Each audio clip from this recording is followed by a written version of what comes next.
now I am ready to talk about Magnemizer and stuff. I mean, The knight with the silly face who is actually European on the inside. oh, Yeah. right.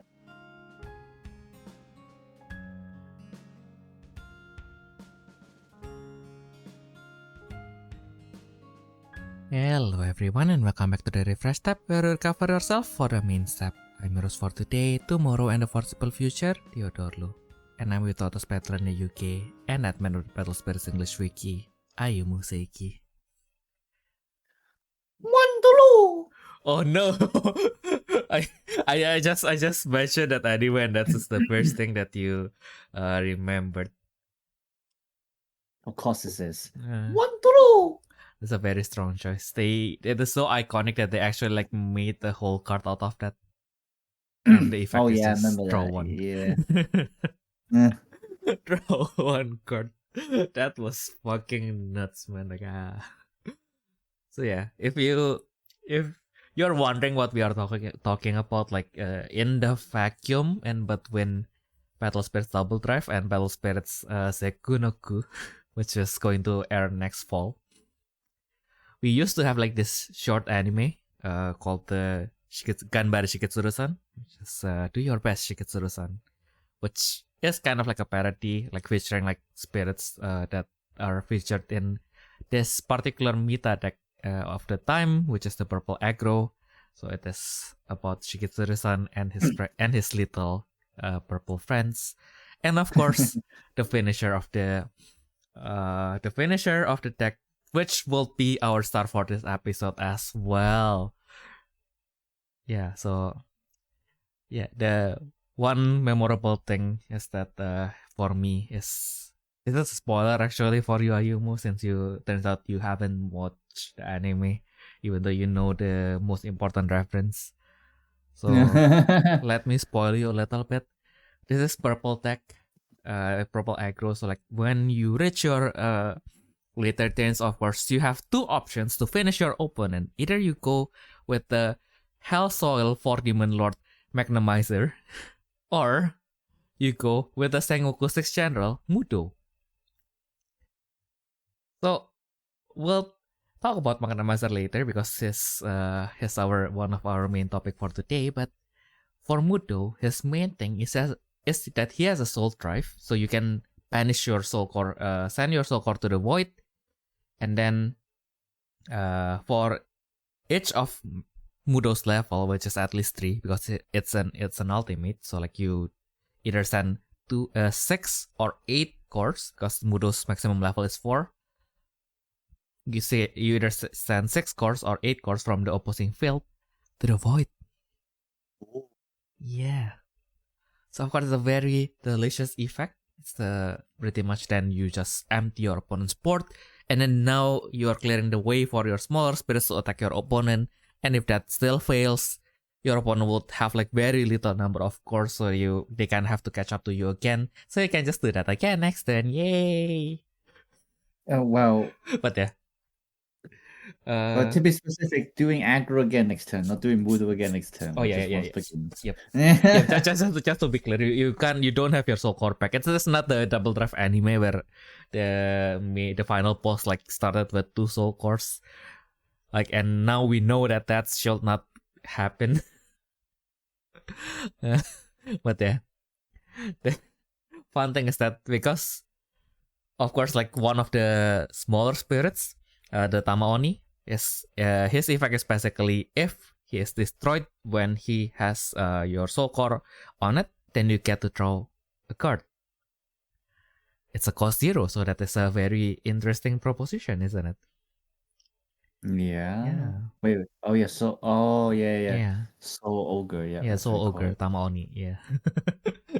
So yeah, the and then like because they are friends, right? So like Tamaoni as the Soul Ogre as a cost 0, he looks up to Shiketsuru, who is a cost 3, and not only that, he didn't even have to die to draw 1. He just need to be summoned, and then like he will give you like 1 draw. So like Soul Ogre like kind of like look up into Shiketsuru. Yeah, admires Shiketsuru very much. And then because they have been such a good friend, Shiketsuru gave Tamaoni a soul core that he forged by himself. Okay. And then of course Tamaoni treasures this soul core very much. But of course then you reach this turn where like even like Magnemizer cannot like change the situation. So the player called Mudo as well onto the field. And of course like Mudo needed the soul core to finish the game. Like, you know, these two, like, these small dudes, they are like friends with each other, but of course like the bigger guys, they don't really respect the smaller guys, because of course also like because ultimates and spirits are originally enemies as well. Yeah, that's another thing. So Mudo took like bullied Tamaoni and took the soul core from him. No. Yeah, and then he tries to destroy it, but like Tamaoni was like, no, but that is like this the handmade soul core that my senior Shiketsuru made for me. I don't want that to be destroyed.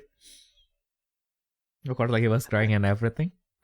And then like Mudo was like, yep, time for the soul drive, time to destroy this. Wait, why is it not crushing?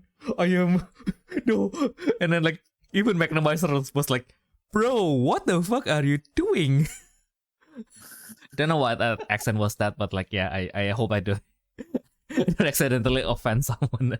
But like, yeah, basically like Magnemizer, of course, like Magnemizer was supposed to be like some foreign guy, so like he has a very broken Japanese, and then like they were like both trying to destroy the soul core together, and it won't budge, and it wasn't destroyed. And it was like, yeah, it was a proof that that Shiketsuru made this like with his whole heart, and yeah, it cannot be destroyed. Also, maybe that's yeah. Also, maybe because that's not a real soul core, so that's why he cannot destroy it. But yeah. So that was the very touching story of Gambare Shiketsuru-san. I think that's where they ended the series as well. So like, I think they got destroyed after that, because they are already like in a very disadvantaged situation. So like, yep, now their only out doesn't work. It's like, of course they got destroyed. Yeah. Big goof. But at least they got destroyed together as friends. Yeah. That's like before like Mudo was summoned, like Soul Ogre was so like, yeah, I think like our only out is for me to destroy myself, so we can draw like, I think like one of the magic that can clear the opposing board. So like, yeah, basically if I sacrifice myself and we draw that one card, then we can turn the situation around. But like, of course, yeah, after that Mudo came out, and yeah, the polling thing from before happened. So yeah, thank goodness nobody had to die at that moment, and yeah, but yeah, it's still worth a watch. Also, it's a very short episode, and I don't think they have like more than 5 episodes, so it's only going to take like 10 minutes probably to finish the whole series. Very recommended. You heard it, guys. Yeah. And you know the fun part? After that, you always have this premium card set that they limited card set that they usually sell during like tournaments and stuff. So half of them are usually new cards, and half of them are like reprints of like stuff that are like major in like the previous year, pretty much. Yeah. And for that year, for the reprints, they decided to do a special reprint set for like the purple aggro with the art from the Shiketsuru-san anime. Yeah, and I think when the thing that will happen later happened, yeah, I was so excited. I opened, because I have like the box still like intact in my storage box, and then I open it and like, oh, I have everything except for 3 cards: Shiketsuru, Soul Ogre, and Magnemizer. So I only have the Mudo, literally. What the heck? Yeah, turns out I sold. I just realized I remember that I sold everything to Fikri, because like he really liked the Shiketsuru-san series. So I think like at that time I bought it, and then I was like, yeah, I had like the normal Magnemizer, so I don't really care about like the anime art, like yeah, I can let it go to him. Why not? Yeah. Yeah. I'm actually the opposite. Like the only randomizer I have is from the Skit anime. Yeah. He's a very funny guy, isn't it? I mean, no, I only got it because he was like the cheapest I could get. Oh yeah, of course. Just being realistic, guys. Just being realistic. At the very course. And now everything is not affordable. Like of course, like the only time where like Pale Spirits got from like before now is like expensive as like when things got redacted, and then like suddenly people just went to Mercari and then like everything is just like, yep, it is now cost like 10 times from before. Because why the heck not? Capitalism is bad. Capitalism is bad when I am affected by the price increase. But if it makes more things more available, then capitalism good. Oh my god. So yeah, bottom line, for the most part, capitalism still bad. But yeah, speaking of Shiketsurusan, yeah, and why Magnemizer suddenly rise in price is because we have a Banlist update that will be that has just dropped last week and will start to apply at the end of this month. This is of course for the eternal format. So this, if you play standard, this might still be interesting to you, just to see like why standard needed to happen, kind of. Just to see how, yeah, how I mean, like I think like I wanted to like, because I think like because like we made this how to play video in for standard, right? But I feel like there's that one joke that I feel like that is so out of place that I don't know when I will be using this in the future. But like basically, yeah, if you were wondering, like, yeah, I feel like the cards and standard is like not strong enough, I kind of wanted to play Eternal because I think like the effects are more interesting.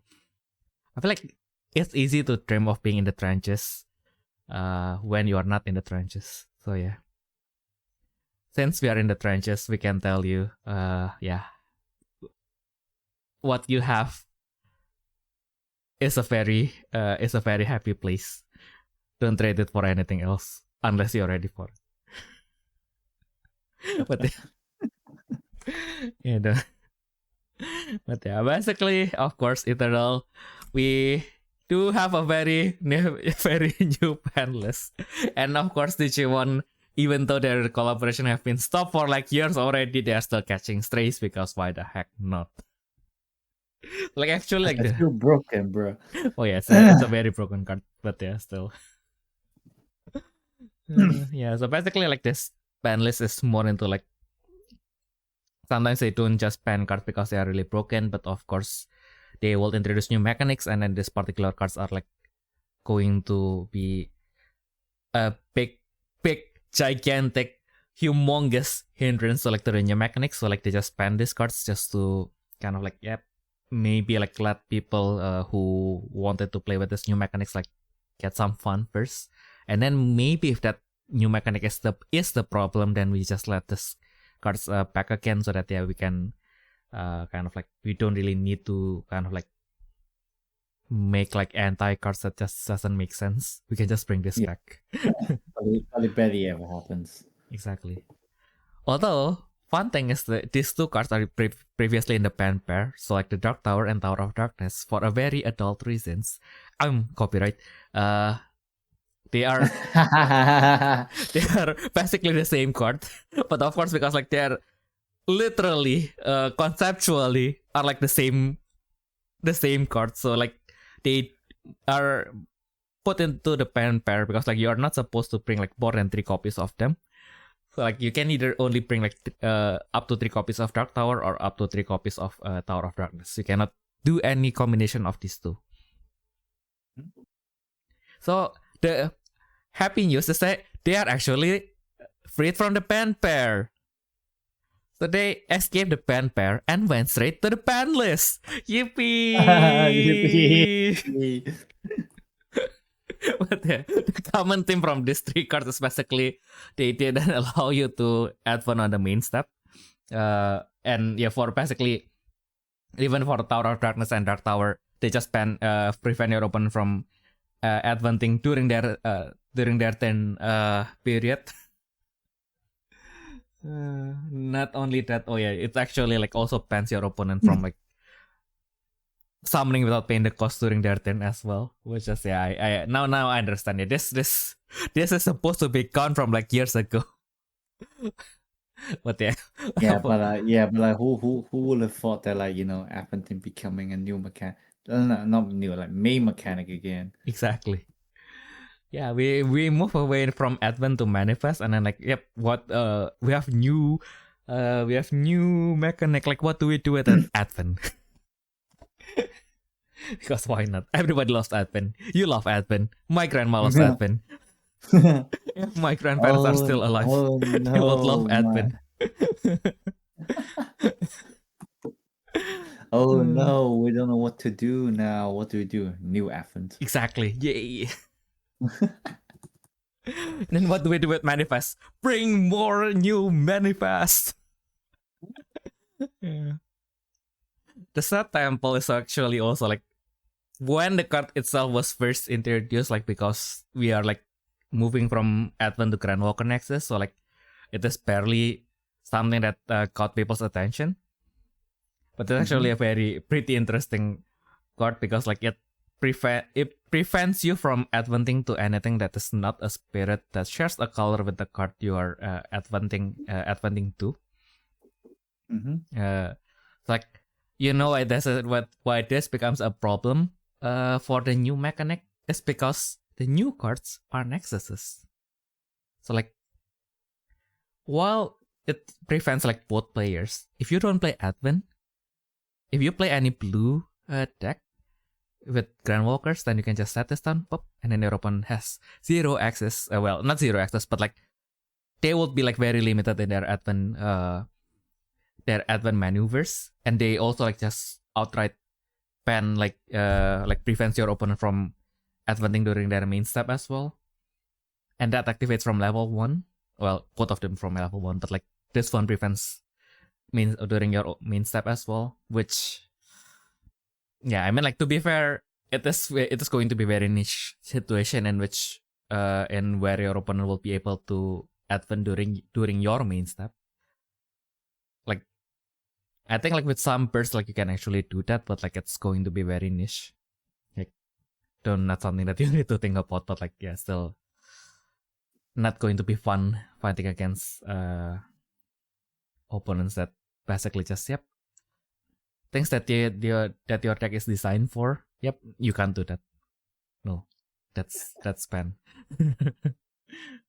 Yeah, it was just I was reading the note on the bottom again. I thought they were just listing like the card names on the bottom, but no, it's the one that I mentioned earlier, which is that these 2 cards on these 2 purple cards, these 2 very beautiful towers, that they are lifted from the pen pair. Oh god, it's the way to word it. Yeah, don't know, man. But at the very least, I guess like it is very easy in this meta to kind of like just point fingers into like certain decks, like so Chaos is broken, Nyx is broken, but like like this is eternal, this is retrenched, everything is broken. Like you can't just point to like Altarova need to be banned. Like after Altarova is banned, then Nyx will be like the next best deck, and then like I don't know, maybe like Mudfoot needs to be banned. Mudfoot is not just a threat to the game's balance, but also to people's morality, because like why are you playing with Fate so much? This is not supposed to happen. That's going to be that endless cycle, especially with like Banlist, like unless the deck really dominates the meta like 30 something percent, and they'll probably do like an emergency Banlist, but then it's like it's like at this point it's not the case with Chaos, right? Like it's drawn, And I don't know why the fuck my roommate is shouting downstairs. But like, yeah, it's strong, but it's like it's not like exceptionally dominating, the rest of the meta. So it's like, I suppose it's one of those cases where Bandai just like wait and see, and it's just try to like release some counter cards to make it less playable. But it's like, yeah. And then we mentioned Chaos and Nyx. Also, like we know that the main problem is the card that actually get in the only card that get into the limited list, which is the Fire Paradise LT. Yay! Yay! At least they actually banned the card that is actually becoming a problem. Yoo-hoo! What an oversight! We did not expect that this card will be the main combo piece to basically draw your whole deck. Oh wow! Who would have thought?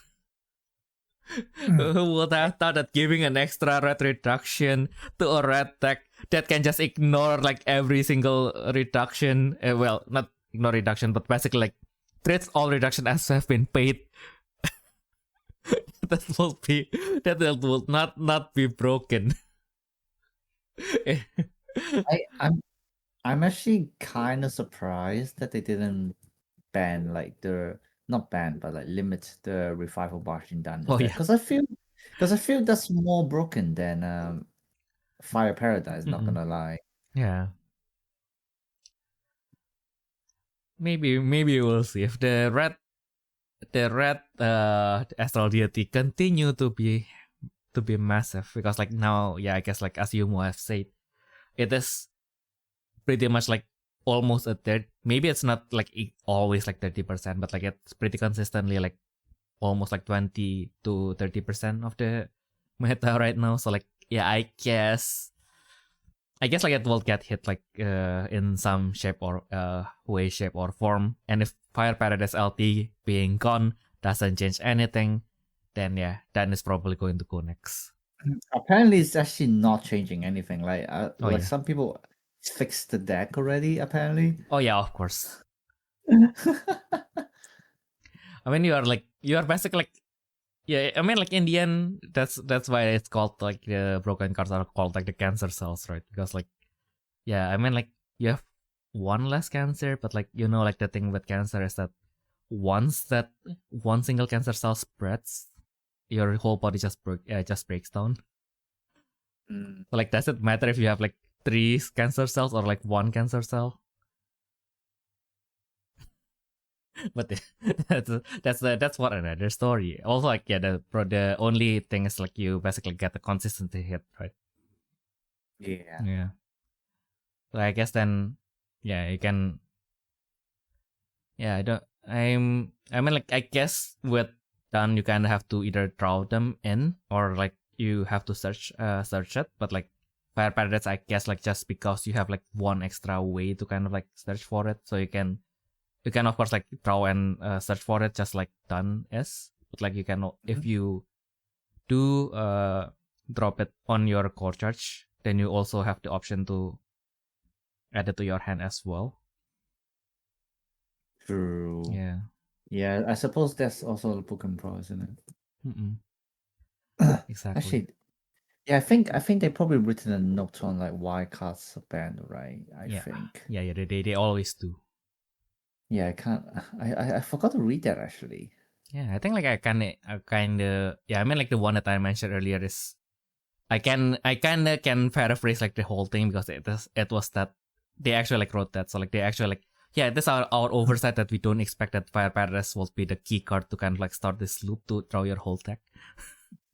I'm just like very compressing it, but like that's basically what they said basically. So I was like, yeah, exactly, yeah. So they recognize Revival Dawn as well. Yeah, Fire Paradise with Revival Dawn, when it's together, then any brace in your deck, you can just summon a serial cost and then just keep drawing. Yeah. There. Just nuts.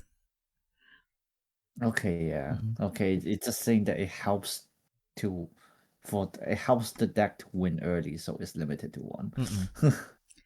Yeah, exactly. Like, I guess depending on how the meta develops, I guess like if Farah can be somewhat flexible, I guess we can bring back the volcano. I don't know.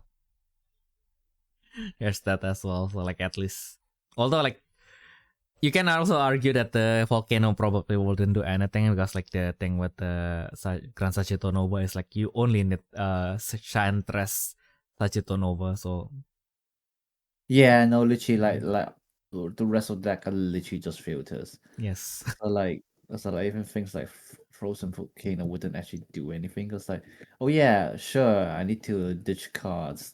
Doesn't matter. I got my Yeah. key card anyway. Exactly. I can just win with 0 hand or something like that. Yeah, I don't have any defense as just as you said, but I don't need any defense if you die. No, literally, yeah. I don't need to defend myself against a dead person. So true though. Exactly. That is the hard truth that we need to swallow regardless. Also like it's not helping that now we have Blizzard Wall LT, and I think like Silent Lock LT can also activate Round the Trash as well, right? So like it's just going to be Silent Lock. Yeah. No, it can be retreat to hand when you get call card. Yeah. I think like I feel like it can return to the hand somehow. So like if you like even if you have to discard it, like it's not going to be a detriment to your defense in general. So like, Indian like even Frozen Volcano cannot do anything. How the mighty have fallen. Yeah, we should have. Yeah, how do we prevent manifest? Just make a Dark Tower against manifest at this point. Yeah. I wouldn't be surprised if they actually do that. Yeah.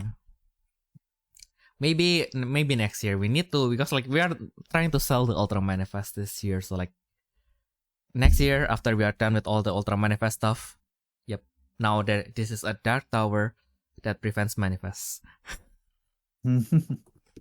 And then nobody is, of course, like everybody has moved to the Flag Nexuses. So like, yep, this is no, we are not going to use this. And then because of that, like, okay, nobody is playing no one's playing the Dark Tower anyway. Time to play the Grand Walker Nexus again. Yay! That's a fun part, isn't it? Like, the meta will keep if they have that Nexus actually, then now the meta will be able to kind of like cycle, because like then when people are starting to go back to the manifest Grand Walker Nexuses, then you can just play it, and then like, okay, so now maybe we need to play something else. Then it will just cycle again. So like, even though like we have less releases, like there are this arms race that is happening in between. So like, yeah, we still have like lots of things to think about if you want to play it like through the year, especially if you are aiming for the championship. Actually, championship schedule for Eternal is already out. It's going to happen first, and then after that the standard. So like, yeah, if you are in Asia, do look forward to the championship. Yeah, I wanted the participation prize. Unfortunately, not time I can go home yet. I really wanted. Out of everything that you can get in the championship, what I wanted was the participation prize, which is a Vera team platinum bug token. I never wanted a token more in my life. Well, several times, but like there ones are like the bonus tokens from like the Yu-Gi-Oh starter deck. So like I already have everything now. Not as hard. Okay, but yeah, of course, with usually with Battle Spirits, when we talk about the ban list, it's just ban card restricted to 1. We are done. Of course, recently, thanks to this one woman called the Great Angelia Mikafar, or if you played Battle Spirit Saga, you'll be more familiar with the Great Angel Michaela. She actually resurfaced from the ban list, and that makes like the unrestricted actually interesting. Because now we don't have just 1, but we have 2 cards going back from the restricted list. Yay! Yay! Yay! We have Stegoro, and the our main character for today, which we have talked about in the intro, the Hell Soil Warlord, Magnemizer. Yippee! Yo! Yes, Tegoro was pretty much previously banned because like we're entering into the Grand Walker era, so like this is one of like, well, it is not a complete removal, but like it's just to kind of like suppress your opponent's Grand Walker Nexus. This card is just it's a very effective card that can do that.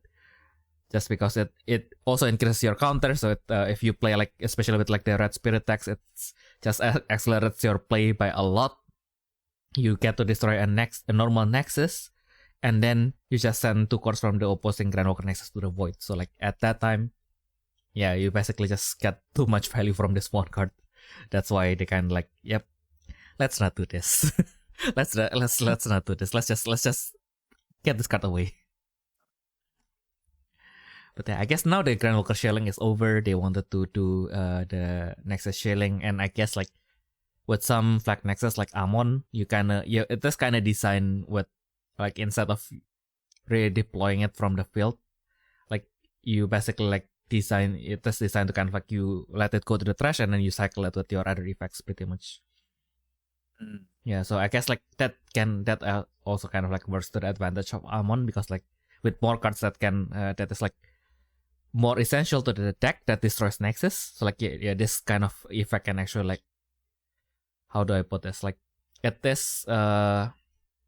can like have like more chance to shine pretty much. Yeah, so that's actually the more I think about it, like yeah, that's actually probably like the marketing plan actually. Like marketing plan, yeah, you know, like not the plan as like their plan to do stuff, but like plant as if like, you know, this guy is like put inside here as like a spy. kind of like okay, so like you're supposed to be the anti Grand Walker. No, you're supposed to be here to sell Amon. Oh my goodness. It's like fair enough, I guess. Yeah, his main role is not to stop the Grand Walker, it is to make Amon better. Hey. But yeah, of course. Yes, yeah. So yeah, what do you think about Segoro? It's just like after I saw it, and then like people on Twitter were just like, let's make eyeball great again. We're just like, oh god. Oh my god. Do we really want to go back to those times? Yeah, is that really the simple times? Apparently people do. Yeah. Oh yeah. They literally just brought out their old eyeball list, like, and it's like, let's make it great again, something along. It's like, you know, things like, we're so back, and it's like, oh my god, let's bring back the mustard gas. It's just like you're in World War II, and then like, okay, so now this is like I'm stressed under all this gunfires. Like, why is like automatic weapon a thing? Let's bring back the flamethrower with oil and stuff. At least they can only damage like 1% at a time, I guess. I don't know. Yeah, but like, you know, back to Magnemizer as well. You know, yeah. it's just like, it just unlocks all kinds of stupid combos that people can do now. I know, like, right? For example, people are trying to put it in Setter. So that yes, yeah, continue. so that when you manage to hit the ultimate trigger 3 times, you just burn 3. And obviously, Magnemizer on 2 hits, burn 1 to trash, and so just like, so basically just on attack, burn 4, just cut 2 cards from your hand. What was it? 6 costs to reserve, and yeah, die. Yeah. And like the more I think about it, yeah, on one side, like the game is now so crazy that like Magnemizer on its own cannot really change the game, but like if the game is already skewed to your direction and then you put out Magnemizer, it's like, huh. How is this? It's basically win more card at this point. I would say. Oh yeah. Yeah, I mean, like when this first came out, it feels like, yeah, like it is a win more card, but like as the time grows, yeah, like for some reason they brought back the purple aggro in the mega deck as well, and then like, yeah, what do we do at the last 3 slots? I have this very nifty golden colored card. You want it? I know you want it. It was a win more card, but like after all this aggro, your opponent will probably have only like 1 life left. Why don't you just put him in? Everybody's playing aggro. Nobody's playing anything that is above cost 7. You can just put him in, and everyone will die. Like even if they can somehow stop that, they will be very crippled. Yeah, that with the PTSD, man. That's like also like for me in Indonesia, like we started with PS38, right? Like I think like I was now looking back, I was kind of thankful. I think nobody like because we only have like 4 boxes, like we don't get like the Magnemizer out of those boxes, thankfully. But of course after that, my friend like bought Magnemizer from I don't know where. Like he just had it in his deck suddenly. Like, oh wow. Oh wow, this is something else. I can win if he didn't draw the Magnemizer, that's for sure. But once he draw the Magnemizer, it's like, oh, I was about to win, and then I didn't. He just ripped my defense card like that, and like, you know what's even worse? At that time we were so new. We don't even have like proper defense card, and then like, yeah, so like finally after like 3 months, I have like 1 single limited barrier inside my deck, and then like the Magnemizer, and then he attacked with Magnemizer, triple hit, rip 2, and then like limited barrier, and then the card that starts my combo in the next turn. Guess I'll die. Yep. This is going to be a very slow and painful death. And I can only watch because Battle Spirit doesn't allow you to concede. And, what do you mean? I don't think in the rulebook we have. Yeah, I mean like it's more into like we don't have the rule for conceding, right? It's more into like, yeah, now it's kind of like just win as players, like we understand. Yeah, let's not do this. But like officially they don't have like an official way of like just, yep, I wanted to end the game now. Is that not? I mean, I standard have, but I'm not sure about Eternal. Yeah, I don't. Because like standard is the same as basically Saga. how Saga was written. You know, it's like at any point like the player can concede, and obviously when they do, you know, it cannot be interrupted by any other game effects. You know, just the usual stuff. But yeah, just flash Abyssal Prosecutor into your opponent's build. Oh my god, I still remember that short can live rent free in my head. Because like, just for a little tangent, there's this Magic Gathering card that's called Abyssal Prosecutor, which basically its effect prevents you from losing, prevents your opponent from losing, or like prevents yourself from losing, basically. What the fuck? So yeah, basically, if it's on the field, like conceding is considered like making yourself lose, right? So like you can't do that. And then you know the best part, like it was a game of it was a multiplayer game of Magic. Like one of his opponent just plays a card that copies Abyssal Prosecutor. It's like now both player has the effect that this allow them to lose. Like even if their deck is 0, even if their life is 0, even if they want to concede, they cannot lose. Fuck. They will just be trapped there forever.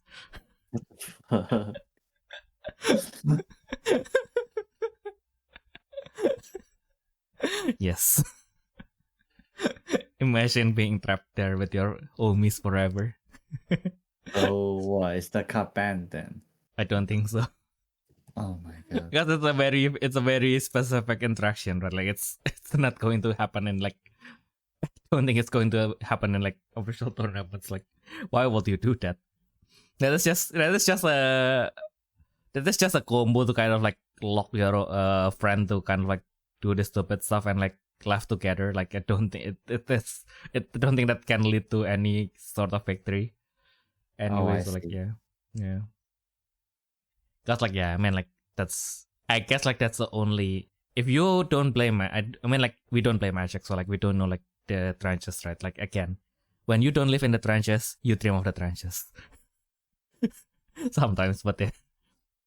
Like sometimes like from outside perspective, like I guess like one thing that at least like the Magic the Gathering content creator was successful in doing is basically they were able to kind of like compress like this multiplayer games that has like this more like janky combos to kind of like, oh yeah, you can basically do this and you can get a reaction out of your friends basically.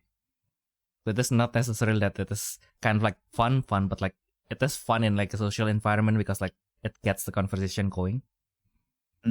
Yeah, so like yeah, I guess that is one. Yeah, that's another topic that I will probably go into another tangent after we are done with the ban list because yeah, that is a pretty big topic actually. But yeah, now the last card that yeah. So like Magnemizer, of course, like I have the PTSD. We all have the PTSD.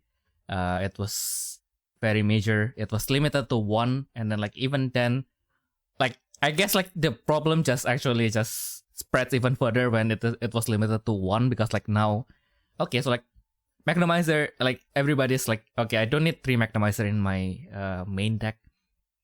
I just put them in my fun deck because now I have 2 extra copies to play with. And then like people who don't have Magnemizer previously, oh no, now if I wanted to compete, I don't need to buy 3 Magnemizer. I just need to buy 1 Magnemizer. And then now everybody's using Magnemizer, and then the problem becomes worse in a way. It's like, oh yeah, like, that was actually really funny. It's like, how the heck did it even come to this? You know? I know, right? Because I think like at that time I was playing Isis, right? And then like, I needed some other ways to finish my opponent other than just shooting 2 lives with Ishtar every time. So I was like, this card has 2 ultimate reduction. My whole deck has 2 ultimate symbols. Then click. I just need any cost 3 or higher spirits or ultimate in my field. Okay, just summon TTL, and then I can summon Magnemizer. And then I can just trap my opponent until I throw my Ishtar. If my opponent's going to Magnemizer me, I'm going to Magnemizer and Magnemizer. We're going to do this arms race, and you will be happy about it. Haha. Yeah. And then in the end Magnemizer got banned. and then they finally no everyone. Yeah. And thank goodness like finally like the boogeyman was able to be wiped off our conversation completely for like the longest time. Except when people were like reminiscing about like the Advent era basically. Because I guess like Magnemizer, even though it's a God King era card, I guess like it was more major during the Advent era. Yeah, I guess like when we reminisce about like the Advent era, like yeah, it's just yeah. But there's Magnemizer, isn't it? There's 3 Magnemizer, by the way. And then like the fun part about this particular list is they went to unrestricted, right? And then like because I don't particularly read kanji, right? So I just look at the patterns and then like okay, so like you have the ban and restricted to 1 for some reason on the top, and then I was like, why do you have like both of them? Like does that mean? And then I was just everything just click. Like you have the ban card on the left, and then you have the limited to 1 card on the right. Everything is unlimited now. You can not only bring 1 Magnemizer into your deck, you can bring 3 Magnemizer into your deck. And one of the tier 3 deck is an evil god deck. That's going to be fun. Finally, Javad has a new finisher. Javad is finally supported. Javad is no longer the what was it again? Like the forgotten kid on the bottom of that pool. He is now slightly more afloat. thanks to finally they bring back the 3 Magnemizer into the game. Yay. Do you have a Java deck? I have a Java deck, of course. Wow. Yeah, I only have 1 Magnemizer though, so yeah. I mean, who doesn't have a Java deck? It's a mega deck. Everybody has a Java deck. Well, I don't. Yeah. Also, like, it's more into like I had Java because like it was a phase where like I kind of just wanted to get like as much mega deck as I can. Even though like at that time I wasn't really, not as now. Like I mean like I do still take my time when I make my stuff, but like at least now I was like, yep, if I have something to unbox, I'm just going to film it. But like previously it's like, yeah, I mean like with I think with starter deck it's kind of like hard because like, yeah, you do, for us here in Europe, like you don't get like the product early enough.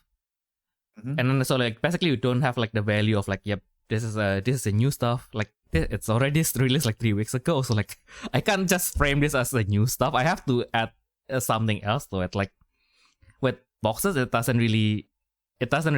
is not a problem because like you don't know what you get from the box, right? And even though it's an old news already, like at least you know like what is the chase card, what will make like this, what will make or break this box. But like with starter decks, like at most you get like one special promo, right? Like which is a randomized premium version of like the cards inside the deck. But like yeah, then you have like other 40 other cards that are like going to be the same in any set. But like and then you're just relying on this, opening this one that will be random. So yeah, I feel like yeah, now I can kind of like, okay, so now I can kind of like, I guess like with standard is actually, well, it's not actually, but it's not easier, but like I guess like they kind of like made the starter deck a little bit more intuitive. It's not just, yeah, I guess like the problem with like the modern Battle Spirit decks is kind of like, yep, so this is your key cards, here are the fillers. So like, so like with the standard decks is because like, yeah, probably also because our pool is still small. It was like even like the quote unquote like the filler cards has some value that it can offer to the deck until you buy like the booster cards. Like even if your options to get your cards are limited, you can at least get like 2 of the starter decks and you can still somewhat get like a decent play out of it, just because like every single cards inside the deck still like gives you some sort of value. And especially because like all the vanilla are like the basic card that has like higher status and also one of the easiest cards to have like extra symbols. So like when you don't know like what to put inside the deck, just put the vanilla inside it. It will like do way more things than you thought it would be, for the most part. The standard. Yeah.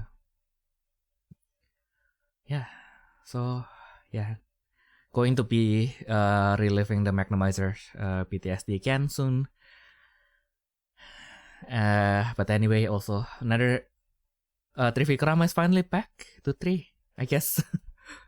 I guess about time. Now everybody can do like what Trivikrama has been doing. So I guess like it's about time that he is making a comeback, I guess. True. Yeah, it is. If you ask me, like it's even a little bit too late at this point. Yeah, poor Trivikrama, but like I guess like if they wanted to make a character version of Vishnu in some product, I don't know when or how they are going to fit that in their schedule, because like now the schedule is already jam-packed. Like I think like this whole year we only have like 1 month where we don't have a new product. So I was like, huh. And of course like for Eternal they only plan like 2 Eternal booster. Like I don't know if they are going to continue the thematic booster, which I hope they did, because like again they still owe us ISIS. Fair enough. Yep. So I really hope that they will continue the thematic booster. And yeah. Hopefully they do. So Vishnu can finally get the glory that he deserves. Also like, yeah, I read like at this point We have supported Brahma, we have supported Parvati, we brought Indra and Mitra. Yeah, why not? Why not bring like the other people as well? Like, it might as well, isn't it? Yeah, Saraswati needed a green contractor. Don't know if I wanted to bring back like the PTSD,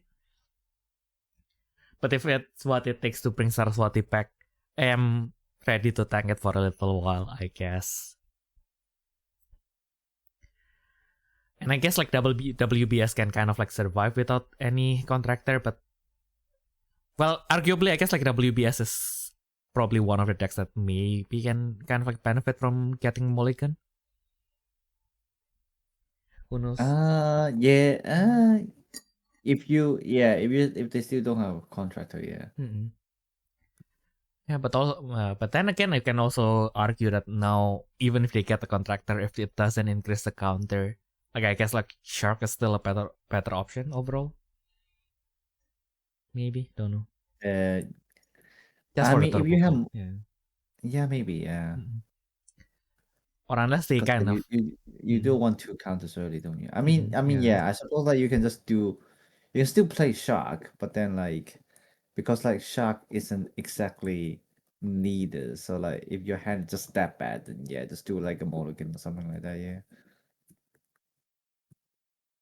True. Yeah, makes sense.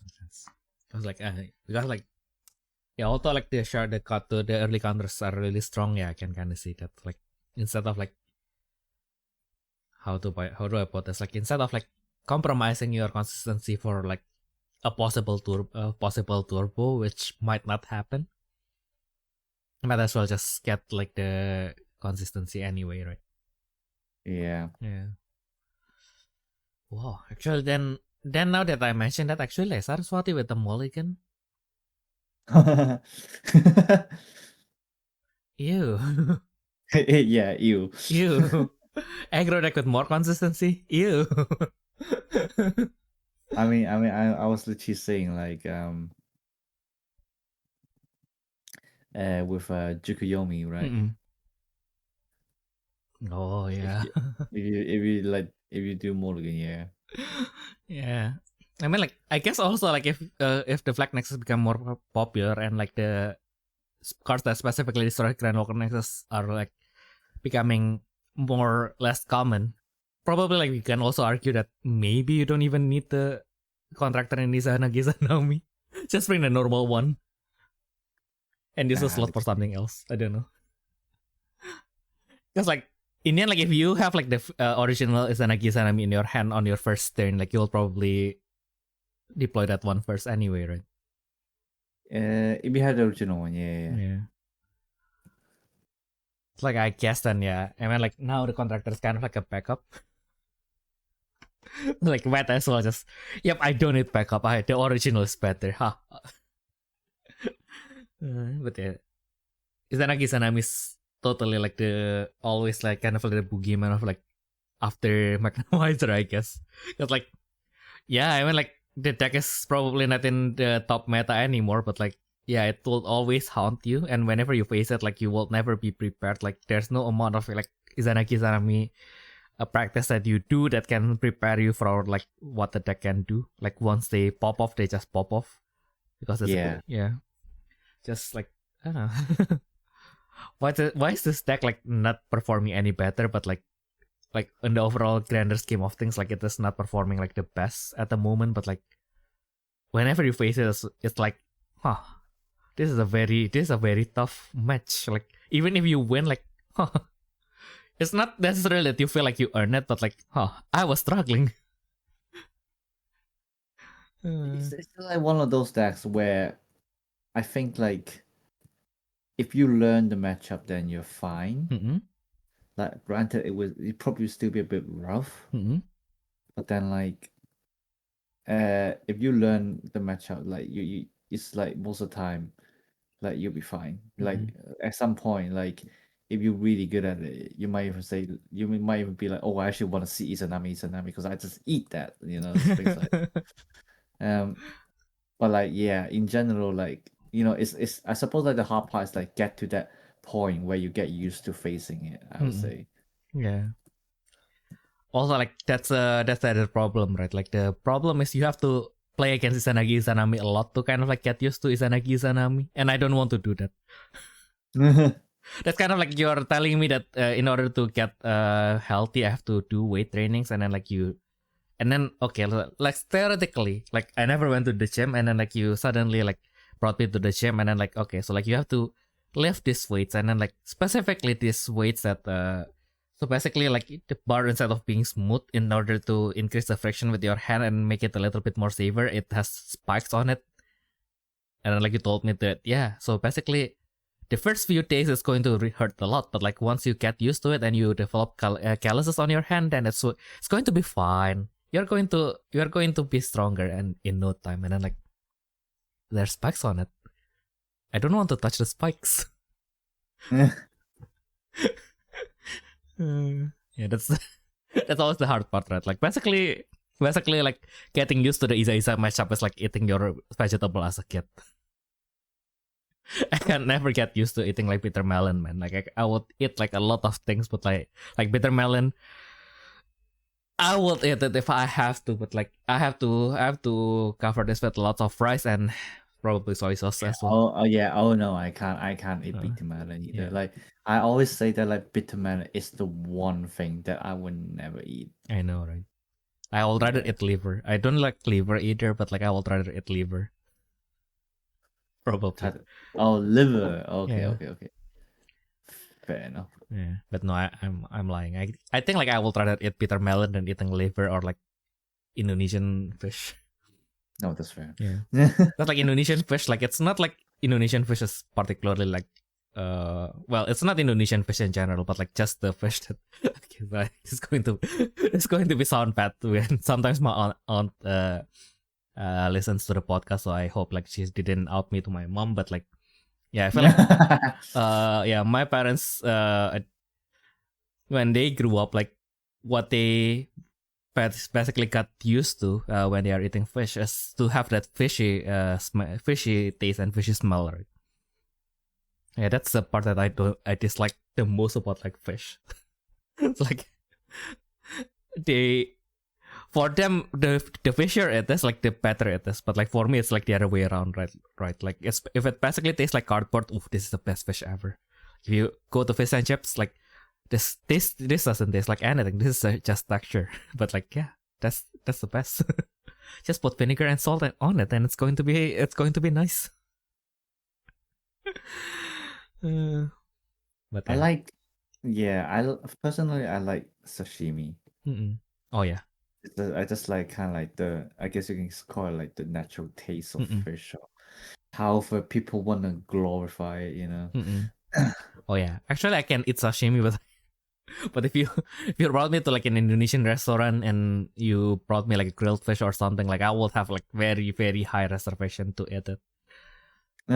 Yeah, I was like personally, I do like grilled fish as well. Actually, like I just like fish. I guess.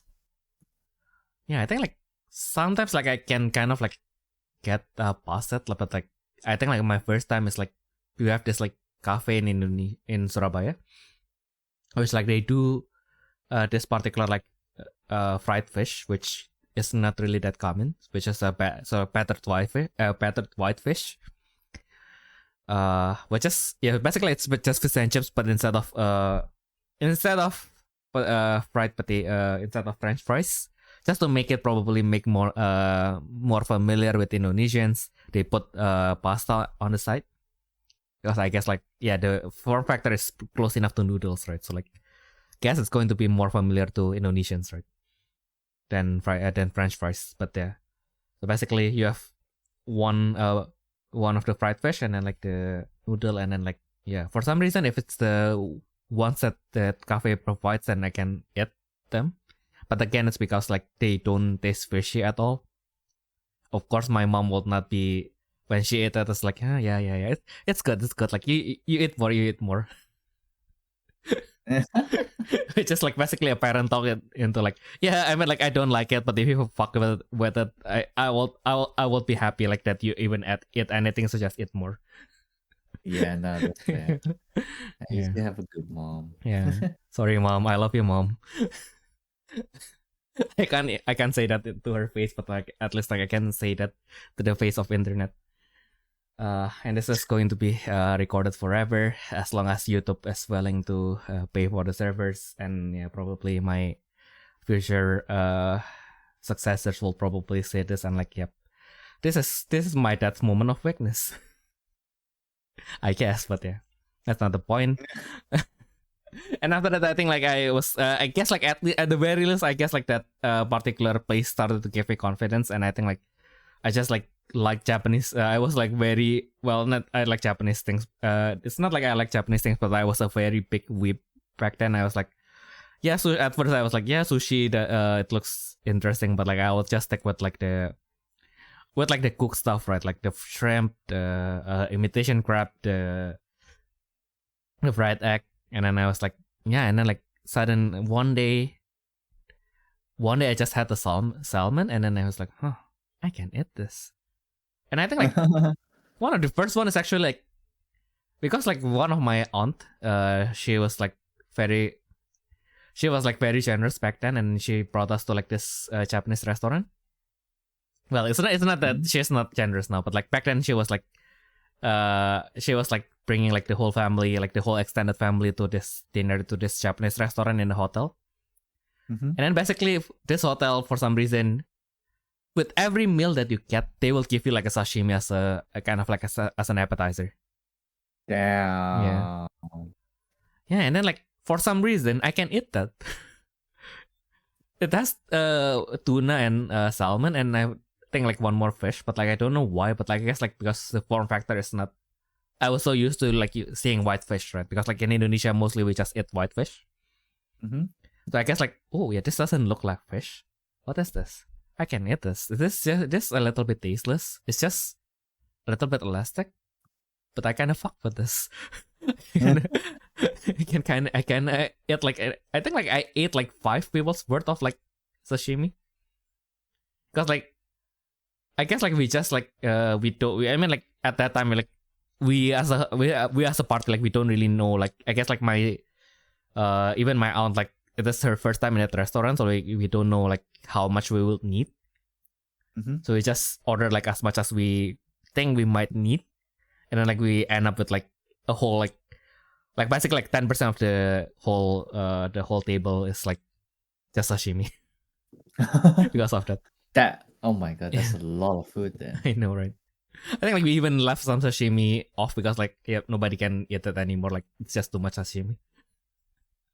Yeah, I still remember when I went to France. Yes, it was France. With my friend, well, now my business partner, and then he was pretty sick. We found like a really good Japanese restaurant.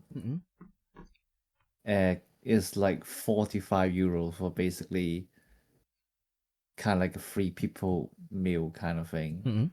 I mean, it says it's for 2, but like I think like with the amounts they gave, it was probably near to free. To be fair, Yes. like 45 euros. That's really good for like a Japanese restaurant. And like, oh my god, you should have seen the size of that. In France, I might be able to dig it out. But anyway, yeah, like, but because like literally before we went to France, my friend was like really sick, and then he's still kind of sick when he was there.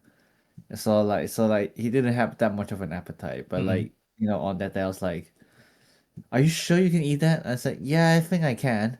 And so we ordered that, and I ate like 80% of the meal because that night was the moment I had the most salmon in my life, mate. Oh my god, Oh you my unlocked 2 god. PTSD from that.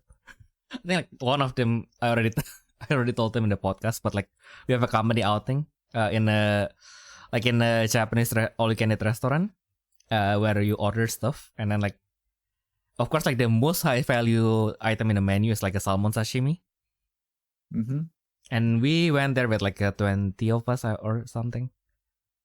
Like of course everybody like ordered like 5 plates of sashimi. Oh god. So like at some point it's like every time like something came out, like it's just they just bring like, yeah, so this is your udon, and then like 5 sashimi. And then like yeah, my senior was so annoyed that she was like, so okay, so I'm ordering ice cream next. Like what will come next? Is it like 1 vanilla ice cream and then 5 sashimi? So, yeah. So that is yeah. That's the pity. Yeah, I don't even remember anymore. I think like after that, like yeah, I think like we are still like 10 plates of sashimi after that, I think.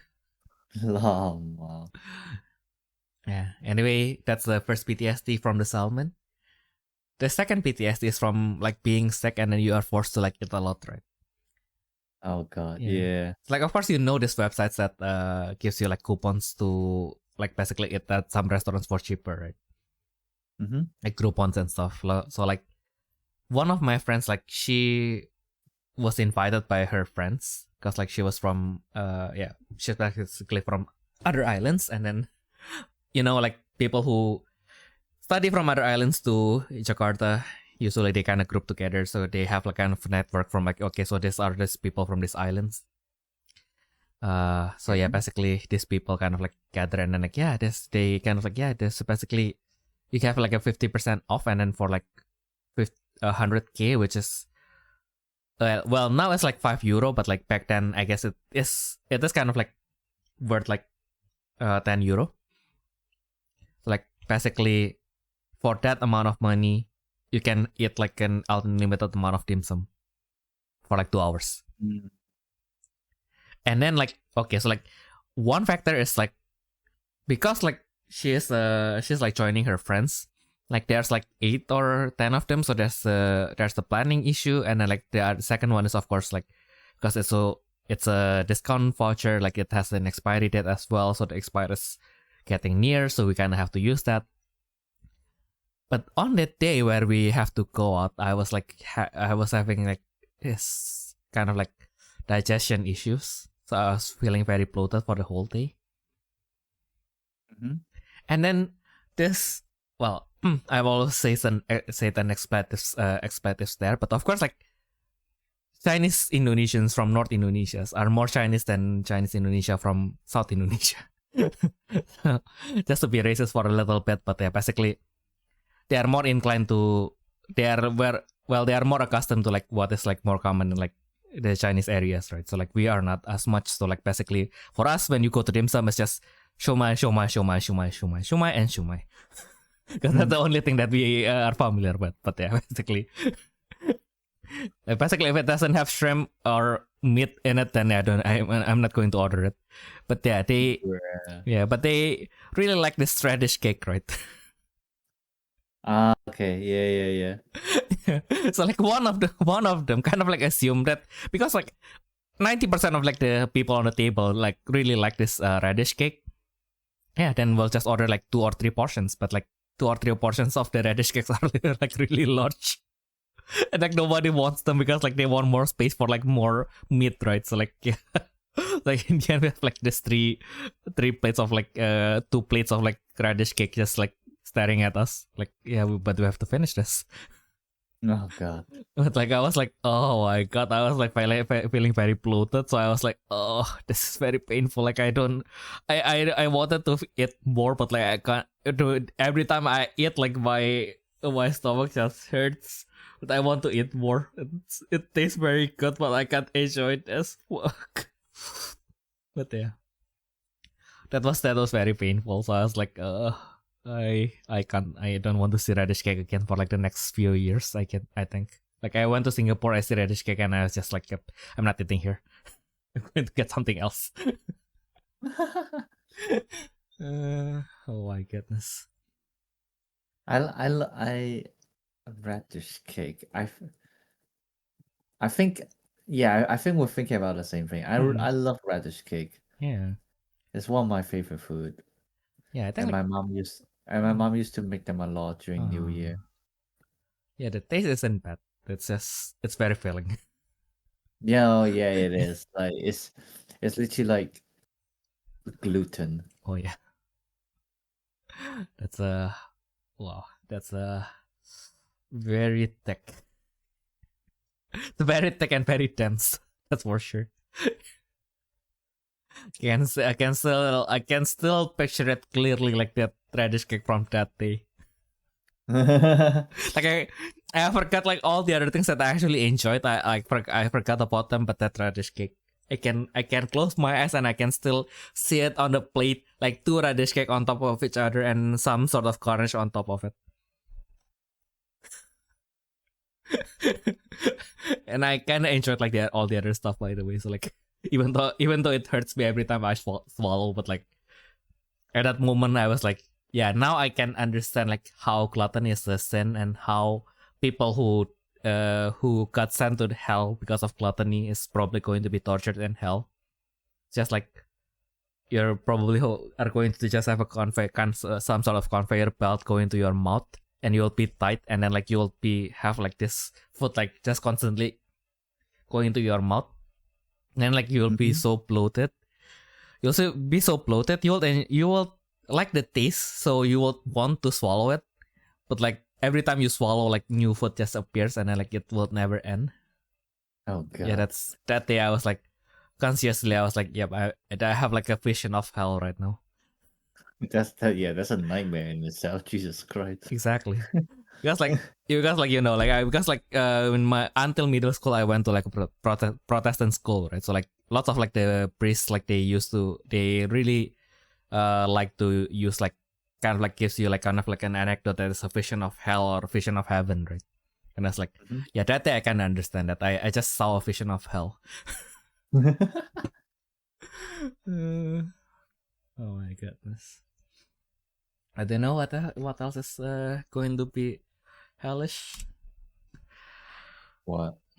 So yeah, finally, Diva is going to come back. So finally, they did got some sort of product information page for the Diva booster that is going to come to standard, and they are making an innovation, Ayumu. Because of course, as we know, Diva so far is a yellow exclusive color, right? It's a yellow exclusive family. Yeah. Yeah. So of course, like, okay, now that we kind of know that the previous Divas will come back in the Diva sets. So like because especially Ryoba will make a comeback in the starter deck, that's for sure. And of course, like after like the Diva election ended, I kind of didn't talk about it anymore because like none of the Diva that I support wins, so I just wanted to forget it. But of course, Ryoba won, so like yeah, I guess we kind of have to let that meme live. Like Ryoba cannot lose. Like Ryoba is like the Jesus Yamato of like the Diva world, just like Kira Yamato. Like yeah, she is not allowed to lose like at all. Yeah. So, well, where was I? So yeah. So now, how to extend Diva even further? Especially because they wanted to do two standard booster for Diva in this rotation alone, right? So like, how are they going to expand Diva? We are finally getting Diva in other colors as well. Ooh. Yo, I think we might have missed some minor Diva that might have like multiple colors or like might have like Diva for like flavor reasons. But like, yes. So there are red Divas because of Kamen Rider. Ah, I see. Is it? No way, wait. No, I think that was War Princess. I think that was different. Oh yeah. War Princess definitely. I really don't know. Let's have a look now. Yeah. I think like it's still primarily yellow, but like even like for like so the more accurate thing is probably there is an all color one, which is from Senon's art, the Grand Walker. Isn't that an idol even? Yeah, it's a Diva. Oh, okay.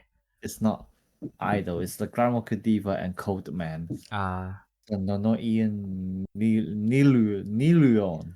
Yeah. That's really hard to pronounce. No, yeah. Yeah, no in Nilon. Yeah, wait, what was it again? I had the card on my stack just the other day because I was tidying up my Aikatsu deck. Where was she? What the No, heck in was Nilon. it? She was the Vocaloid basically. I mean, yeah, fair enough. Yeah. Yeah, that she's basically an AI based Vocaloid that becomes sentient. Like no, that's the story by the way. Okay. I watched the anime. Oh, there was an anime. Oh yeah, I forgot there was an anime. Oh That's an my anime god. person on third.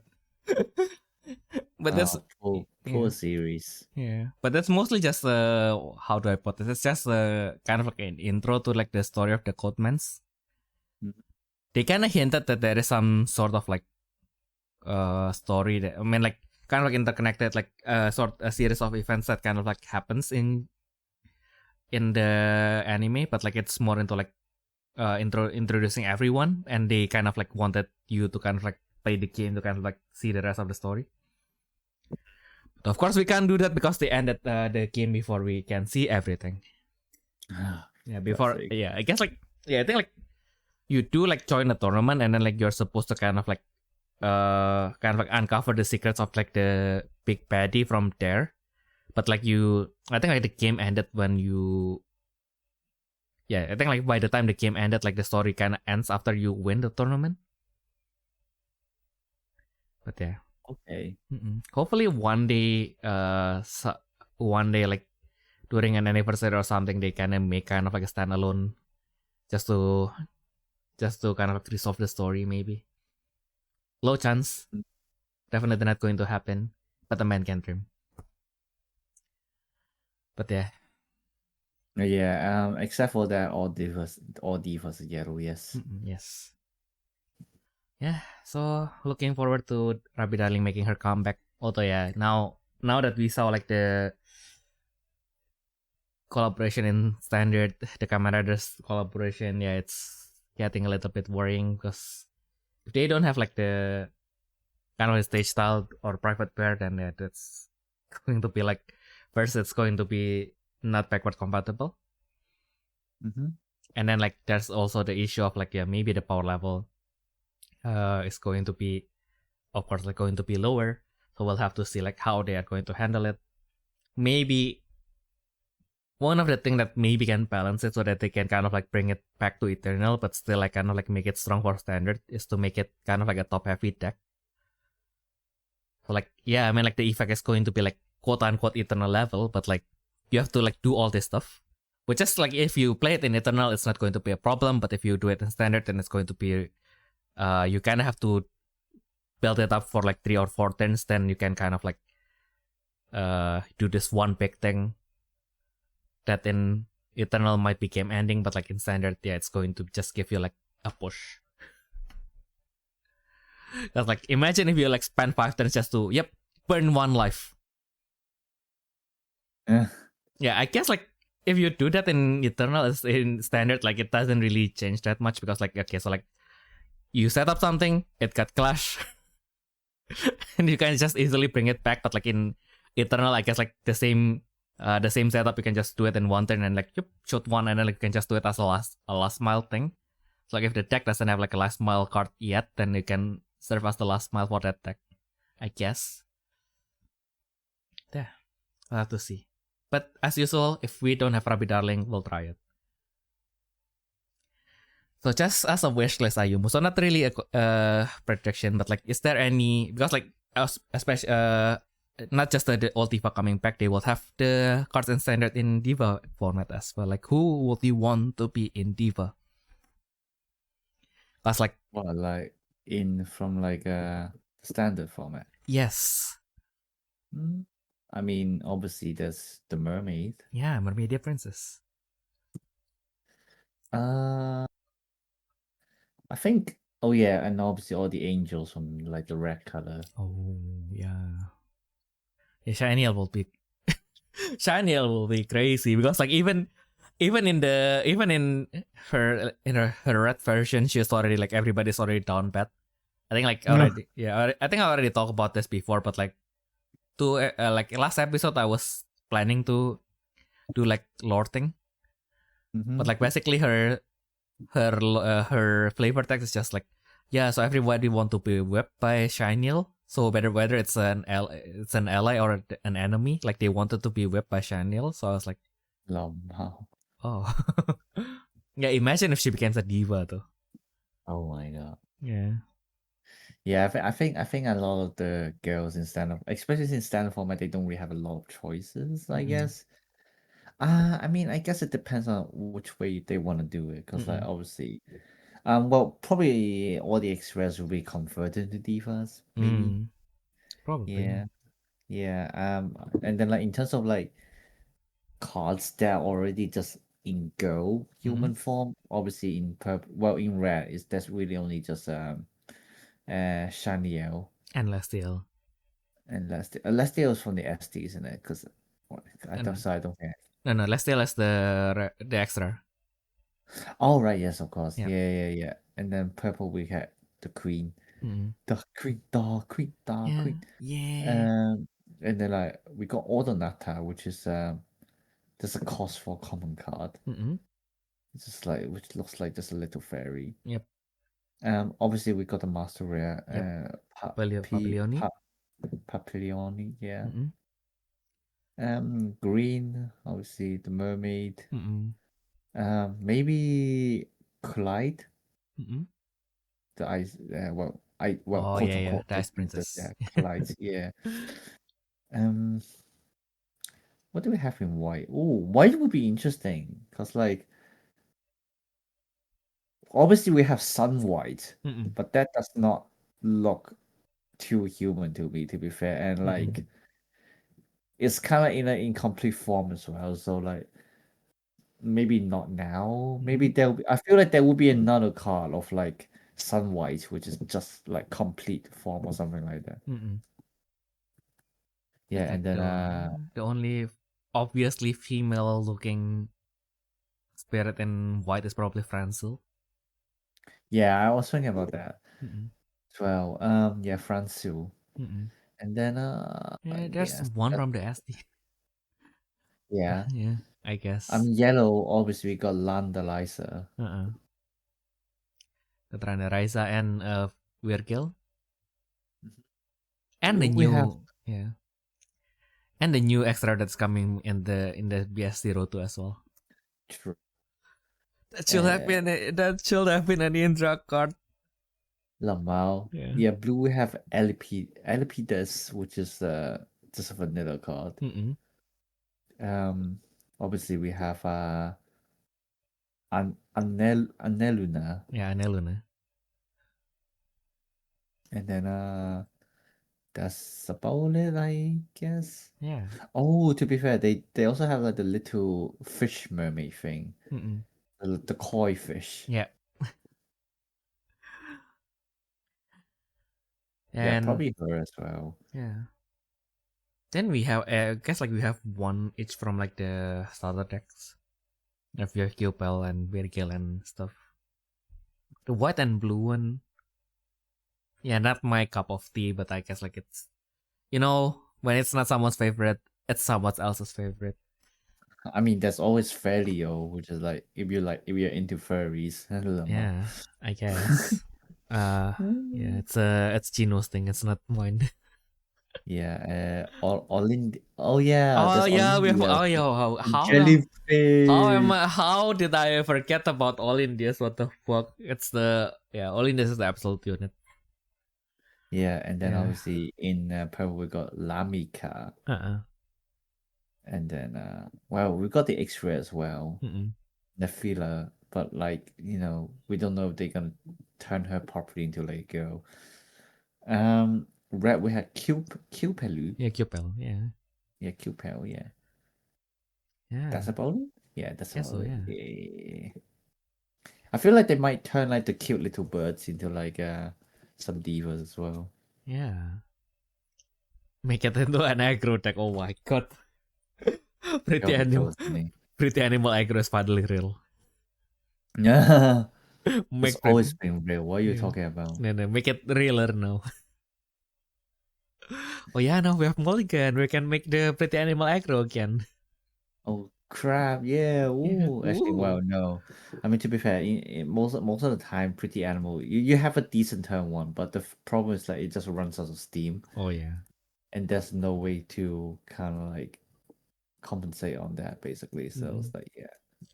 Yeah. We'll have to see how we can do that. Yeah, I mean we have Bashar Ares now, so I guess might help. just aggro everything. If everything got killed, just pop draw 3 and then we'll do it again. Yeah, that's basically the changes that is coming to Diva. Diva is finally going to be in all colors. So if your only excuses is to not play Diva format is that you don't want to play yellow, no more excuse. You you can play any color in Diva format now. Well, although like I don't know if they are going to do it that way, but I feel like since the next collaboration booster is going to be red, white, and blue, they might wanted to make things a little bit quote unquote balance, and maybe also because they have like 2 Diva booster, right? So maybe for Diva booster 1 they are going to do yellow. So basically the colors that they haven't done yet. So like yellow, green, and purple. And then on set 2 they do the other 3. Who knows? Maybe, yeah. Yeah. But that will be sad. Then that means that there will be a Diva booster without Rabbit Darling, and I don't want that. That's cringe. I believe in our Rabbit Darling plant. He will definitely like ensure that Rabbit Darling is going to be in every set, and we have to protect that meme until the very end. Protect the tradition. Exactly. Protect the tradition. So yeah, speaking of tradition, we have something that is supposed to continue the tradition with the God Kings coming back, which is the return of the when Demon God in its new form. And you know, the first time I said the part that I hate the most, if I have to face this card, is the very first sentence. Like the other ones, I can kind of handle that. The first sentence, I don't like it. Just banishing all cards from the opposing trash.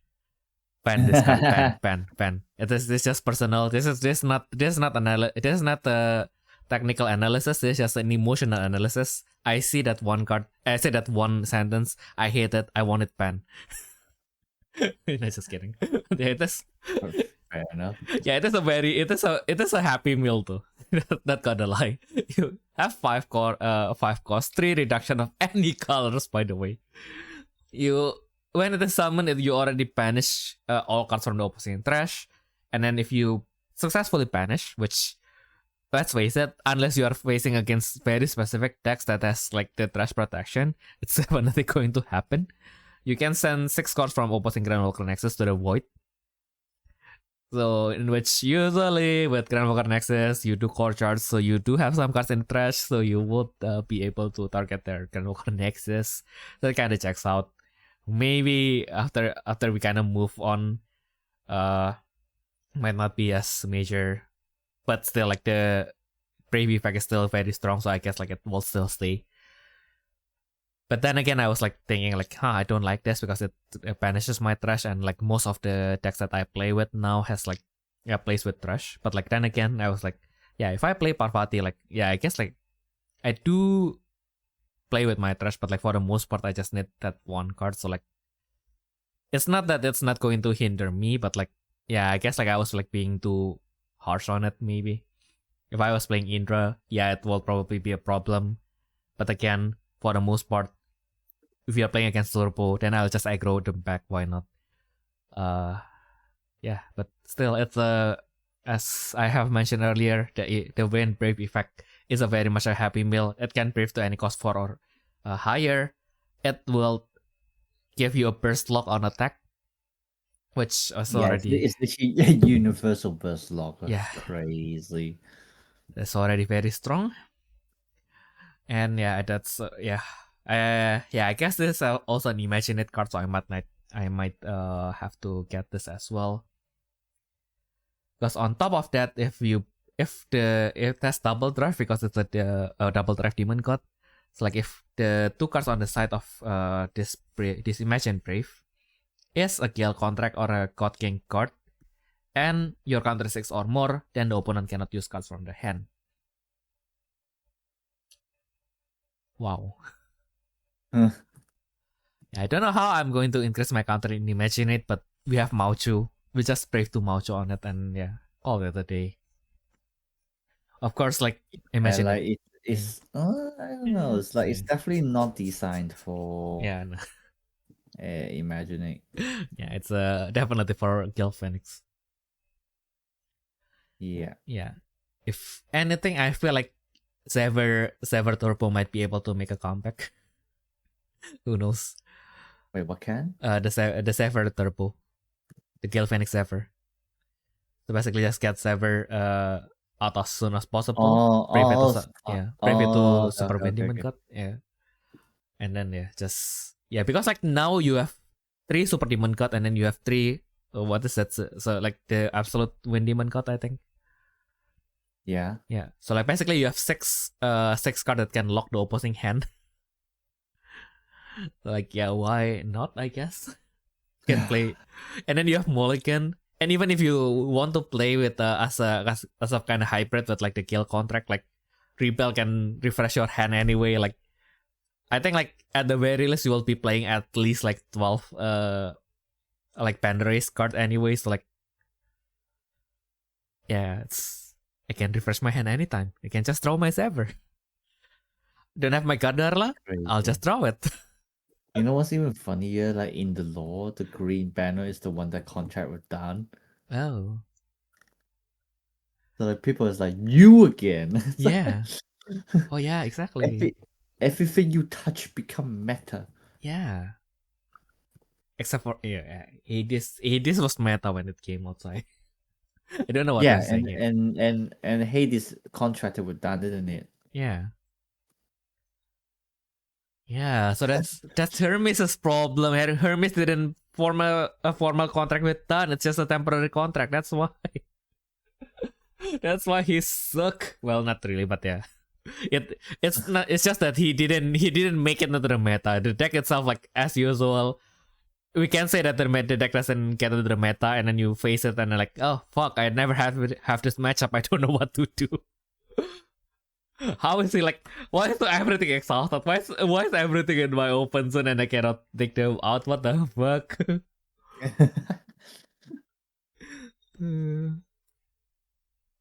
Yeah. So yeah, we're not looking forward to be facing it, but looking forward to be playing around with this. Hopefully one day I can have a proper chicken deck because as you know, by Chinese Zodiac is the rooster, so like maybe one day I'll make the chicken deck great again. I did not know that. Yeah. Well, I mean, you probably did mention that, but just me being scatterbrain as usual. Oh yeah, I mean, I don't think I may mention it. Well, maybe I mentioned it, but I mean, you probably did, yeah. Yeah, because like I guess like the other way it's just like I guess if you want you can just subtract my age to the current year and then like okay. I mean, true. Yeah, no, you're not wrong. But like I guess that's too much effort, right? Like it's like knowing your Chinese zodiac or someone else's Chinese zodiac, unless you're like way into feng shui or something, like don't think that changes anything anyway. Like why are you making that effort anyway? But yeah, speaking of effort, next tournament promo, floral charge with I already forgot her name. What the fuck? Well, not break it. Morrigan. Yeah, I haven't touched her deck in a while. Then I forget her name completely.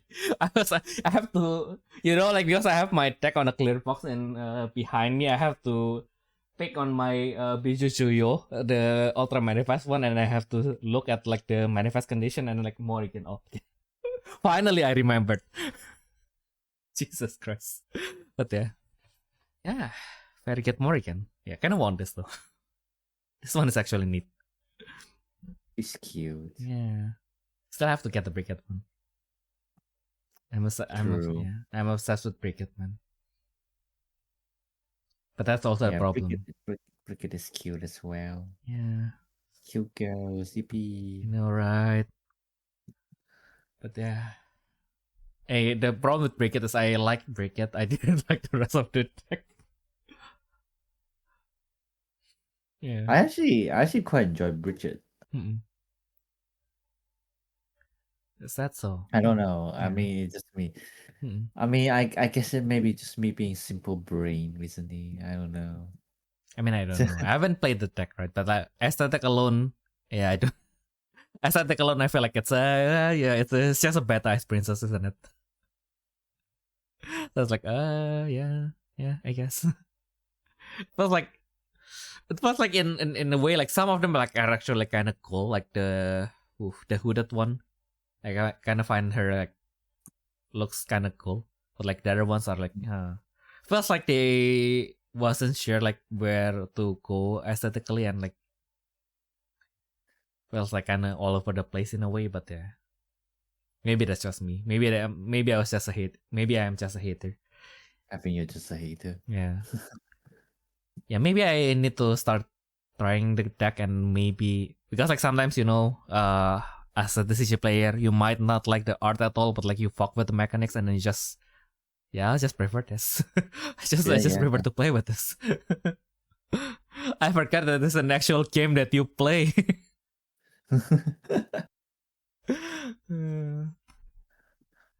Yeah, so we'll see. Because like that, I don't. Yeah, I mean, like I said that about Uranus, and yeah, I haven't built my Uranus. Like I have like the parts in my storage box, but I haven't finished the deck yet. Yeah, the other ones I was like, did I fuck with more? Yeah, I actually like. I like the Morgan stuff. I like the Indra stuff. So like, actually kind of like everything that I built so far. I think like the only one that I can, I was kind of like, is Machine Dragon, I think. Because I built it because I really like the art for Espacion and Astra Dragon. But like the other ones, I was like, I think like the first, especially like the first set for the Machine Dragon, I was like, the other ones are like, and Asteroid Dart came along, and then like, okay, so now it's kind of nice. I kind of just doesn't like, I don't like Rocketra. It kind of grew on me in the end, but like at first I was like, What do you mean you don't like Rocketra? Look at how cute it is. I mean, like it's just Beta Blade. But yeah, I don't know. I at first I was like, I mean, like Machine Dragon, it's alright.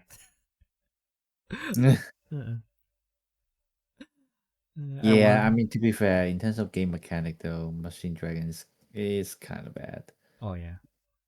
Yeah, and then I played the deck, and then I was like, oh, okay. I didn't understand why people like fear this deck so much. I mean, like some of the mechanics really scary, but like the thing with Machine Dragon is like it is really good at doing one thing, but like for some reason, but like it is only good at doing that thing. Yeah. Yeah. So like my problem is usually when I am facing like Grand Walker Nexus decks, I need to destroy the Grand Walker Nexus. Never draw my Dragon's Mirage. Never draw my what's the other Cosmora Dragon. So I cannot destroy their Grand Walker Nexus. And then when they are like playing with a Spirit Heavy deck, my hand is legit just Dragon's Mirage, Cosmora Dragon. I was like, I'm supposed to play with this. I was like, I can kind of like play something, but like I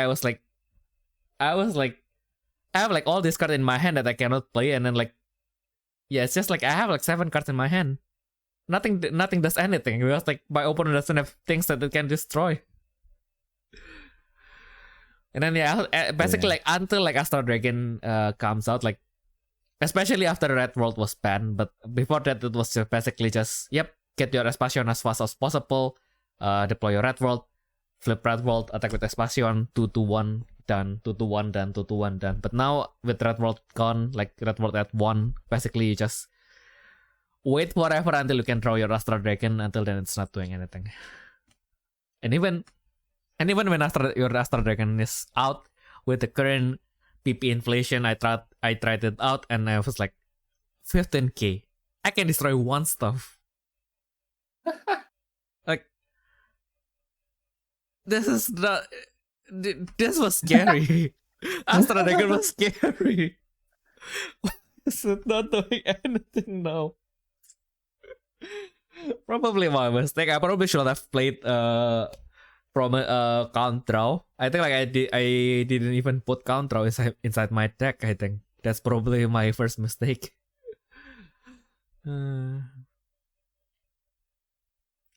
But also the deck was supposed to work with count draw because count draw was a later addition.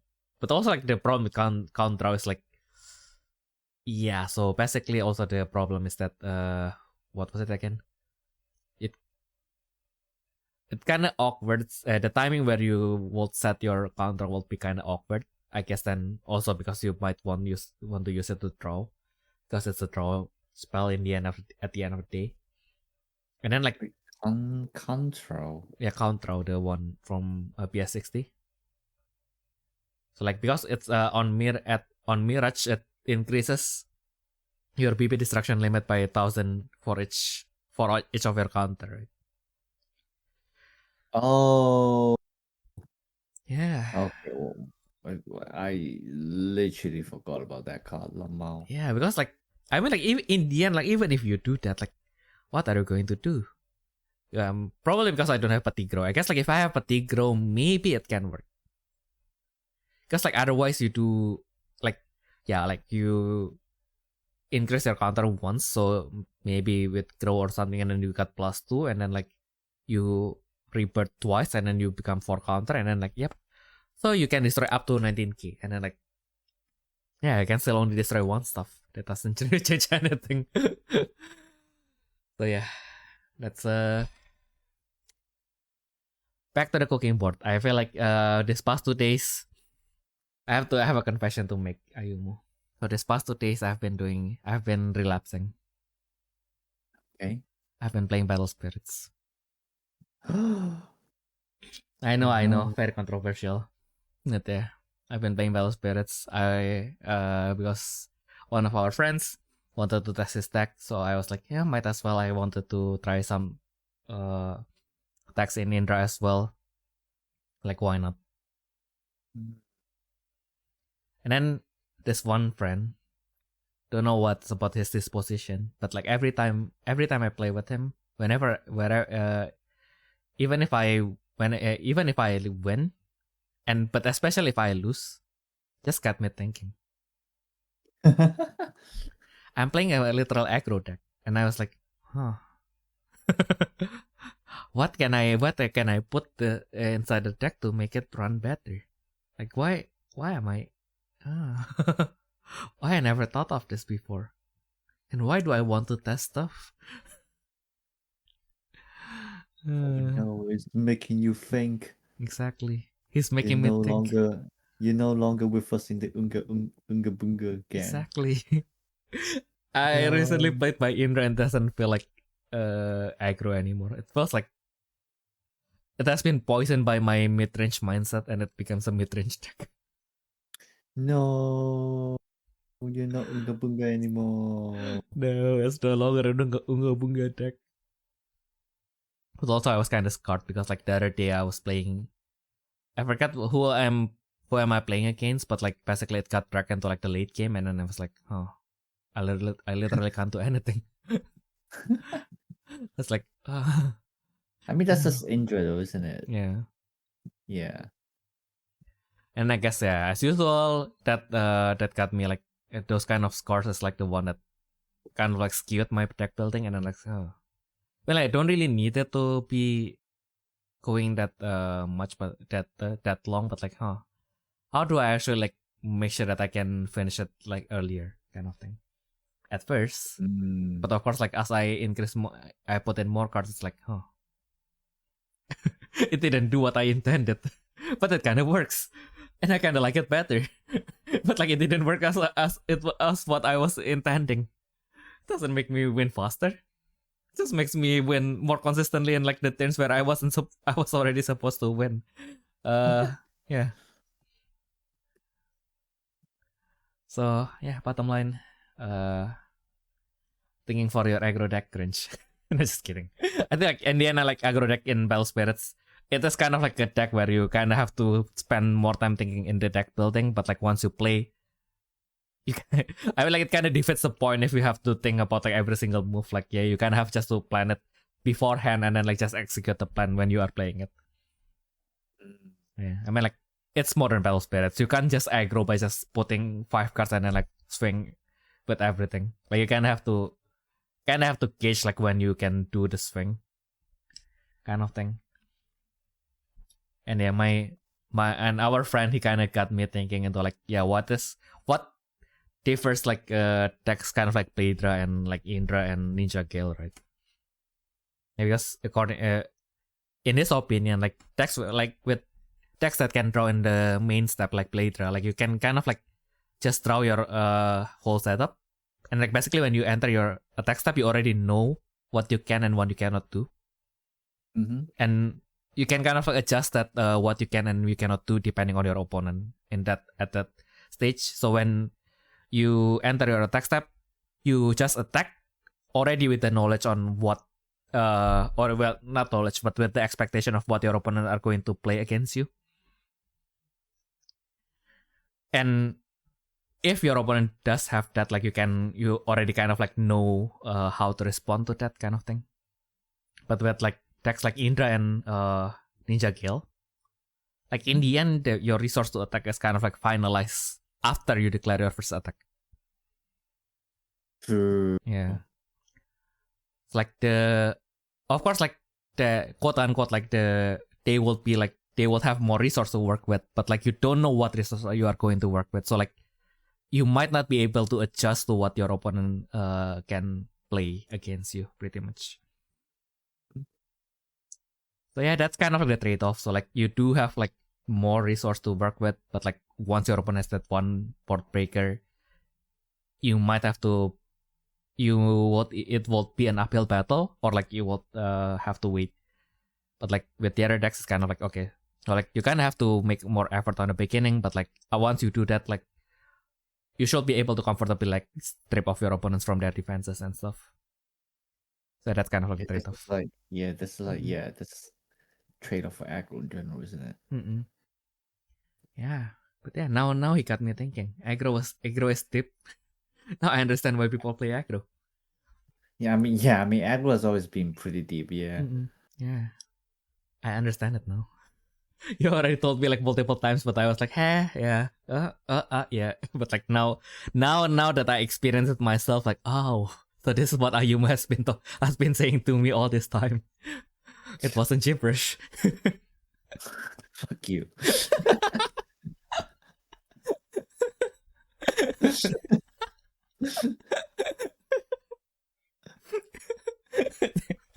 You know what's a gibberish? It was like yeah, I just put this up because I really like the art for this Media Princess, and I am just really sad that I cannot join the tournament. But yeah, the timing was not. The timing was. Oh my god! I don't know why that cracked me up more than I should. Also, you know the funniest part about this, about the promo cards that you can get from this tournament. Yeah, you get like a very nice Mermaidia Princess if you win. If you get into like the top cut, then you get a very nice alternate art of Francis. But if you join the tournament, you get a you get Panchan's Fit Pick. I don't know what to do with that information. Like now I cannot unsee it, so yeah, now you guys can unsee it as well. So like yeah, if you are listening to this on Spotify or like any audio platform, you guys are lucky. You don't have to if you haven't seen this image, you don't have to see it. But if you're listening to this on YouTube, if I get your attention and you look at the on your screen, now it has to live in your head. I'm sorry about that. But yeah, are you excited to get Panjang's feet back under you? Are you? Kill me now. Yeah. Although it is, well, I guess in a way, it is it is a copy of Merciless Blow, so it is not Panjang itself. So I was like, I was like, why is the Master Rare like the top cut price and like the extra is like the participation price? But of course, it's not the case. I just didn't read.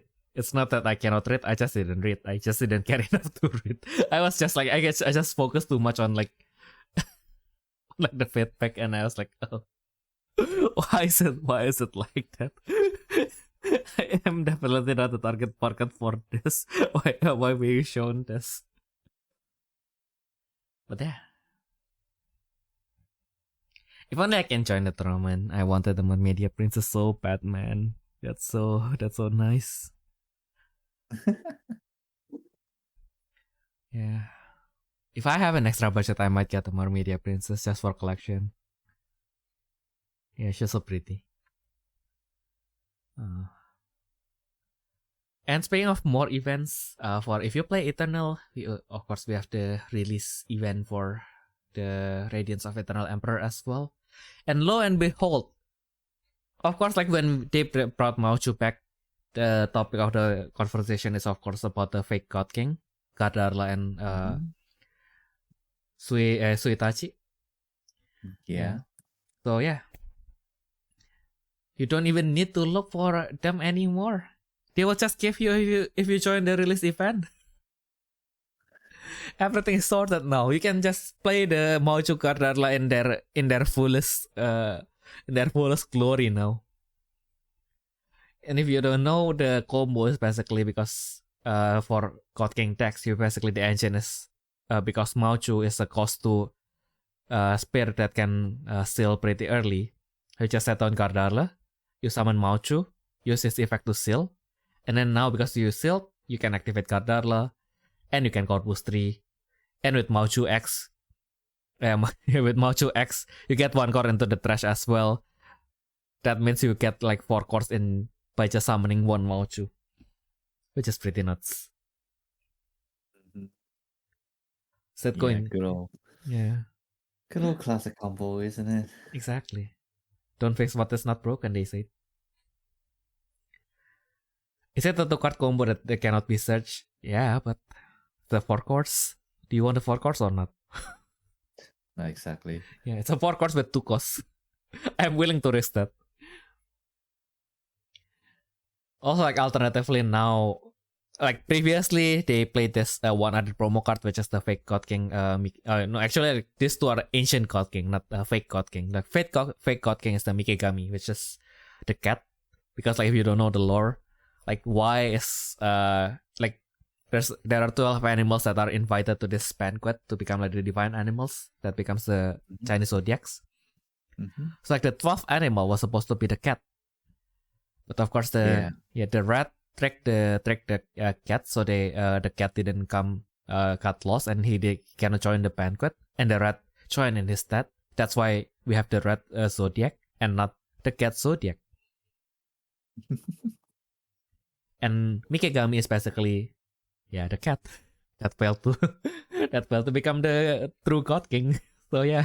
Yeah, actually never looked closely. I always thought like it was like a goat or something like that. Oh yeah.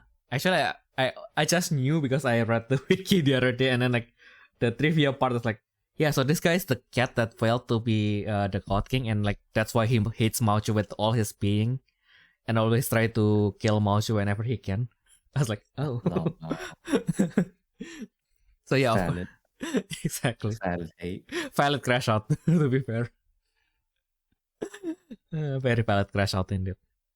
Like you can either use Mikegami, or now because you have Mauchu X, you can also use 3 Mauchu X and 3 old Mauchu, I guess, if you want to prioritize getting the Corpus, I guess. Mikigami gives you a throw, which is another plus. So yeah, that's something you can consider. Yeah, that's the engine. Now with Mulligan, everything is possible. Don't know about winning the tournament, but like it's just but definitely for casual play, you do have way more option now. Yeah, playing casual is going to be even more fun. It is still the trench, but like at least yeah, I don't know what to say about that, but it is wider trench, I guess. Yeah, I also have to keep reminding my friends like, we can mulligan now, Yeah, and they're like, shit. exactly. So I was like, even like when I was talking with Enoch the other day, I was like, I was like, okay, so I wanted to change the card inside my deck, and then I was like looking through my storage, and then like, I found the Cherubimon in brackets evil. Alright, yeah. Yeah. Because like he has the effect to prevent opponent from activating when attack effect during their attack step, right? So I was like, for the longest time I wanted to make this work. Is it a time? Probably not. Well, what do you want to use it on? Yeah, that's the problem. I don't know what to use it on.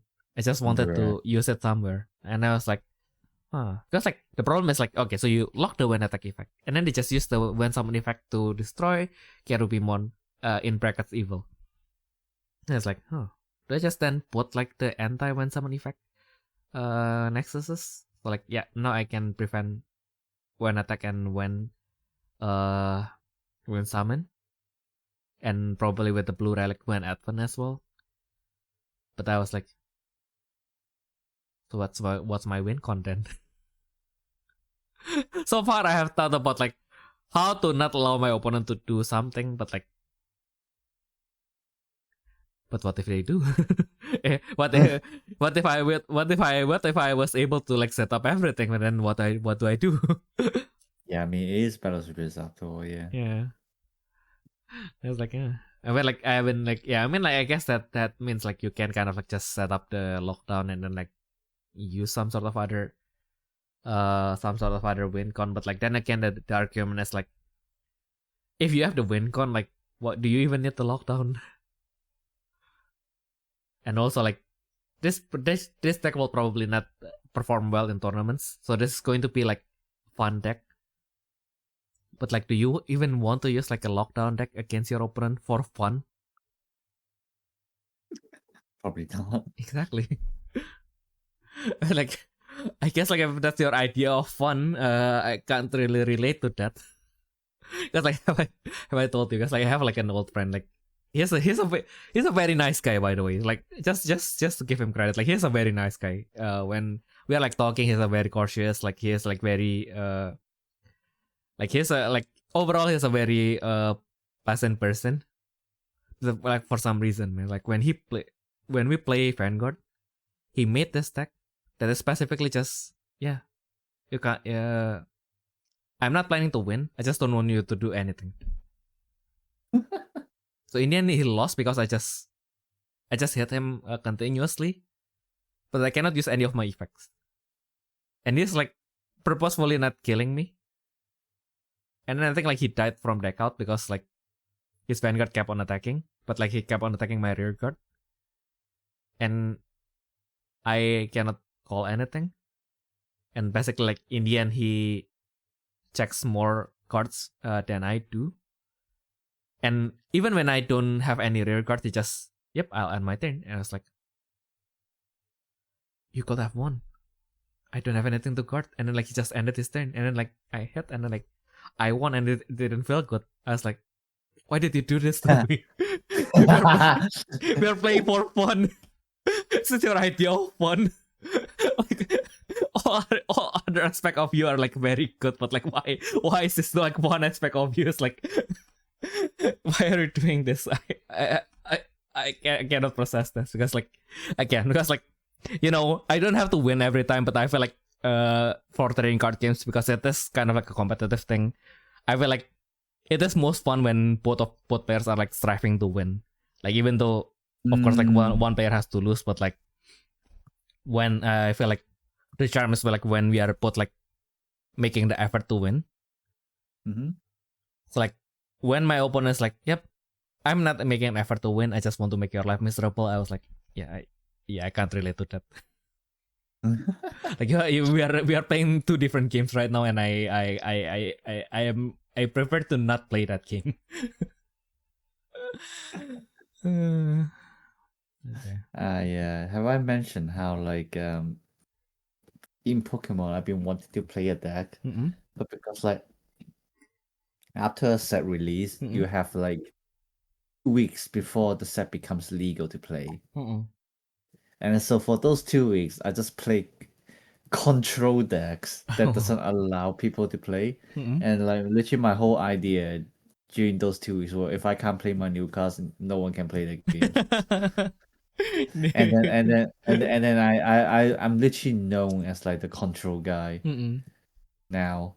Yeah. Just because like funny enough, like even basically even outside of like those 2 weeks, like I chose like a few decks where it's like where it's basically just like borderline control. Like and like especially since, you know, when when I was like testing one of the control decks, I was basically I was facing this deck, which is like basically aggro deck. Yeah. And then so like the only way I can win that matchup is literally by locking her Pokemon. So locking her non-attacking Pokemon. And then while I'm doing that, because I made my own Pokemon poison. So I'm generating like 2 damage counters every turn. Okay. And I just slowly move those 2 damage counters onto their bench. And just like slowly knock them out that way. So basically, so this is what we call a retreat lock in Pokemon. Like I use an attack called Clutch, which does 20 to their Pokemon and also prevent them from manually retreating next turn. During that time, that deck only has 2 cards that can respond to that, and they cannot recycle it either. And I only have 1 copy of this card, but I have 2 recycles. So technically, I have 3 times to use it. They only have 2 times to respond. Yeah. And then so basically, what I did, I basically what we call a clutch lock her for 40 minutes. 1 round is 50 minutes. Yep. So our first game went for 40 minutes, and I was going to win by deck out, but she knew she was going to deck out, so she just skipped and went to game 2. Oh. Yeah. Then no, which is fine. I mean, there's only 10 minutes left. What am I gonna do? I'm just gonna clutch lock him again. Yep. Because it's the same with Battle Spirit Saga, right? I mean, that's just like best of 3 rules in general. If you win the first game and game 2 is unresolved, then whoever won the first game just like wins by default on the round. Yep. So on the second game, I didn't exactly clutch lock her, but like we were just like playing the turns normally, and then like during her turn, the judge called timeout. So in Pokemon, is the rules is 0, 1, 2, 3. So the current turn that's being called timeout is turn 0, and then for both players there are 3 turns in total. So like next turn, my turn, turn 1, and then her turn, turn 2, and then my turn, turn 3, and then if the game is still unresolved, then it just ends there. And then it was and so like yeah, so it was during her turn that was being called timeout. So besides her current turn, that she got 1 extra turn to do something. So basically 2 turns to attack. You can think of it that way. She still has 6 prizes. So like she attack, and then like pass her turn, and then like I basically draw pass, and and then she just look at me. Are you bricking? And then the judge look at my board, and then they just laughed because basically she has 6 prizes, and she has 2 turns left. I have 3 Pokemon.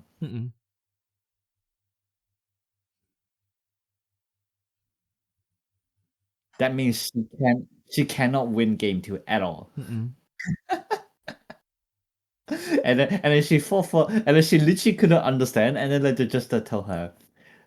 So and it's just told her, look at how many prizes you have, look at how many turns you have, look at how many Pokemon he has, and she's like, "Oh, you evil bastard!" It's like,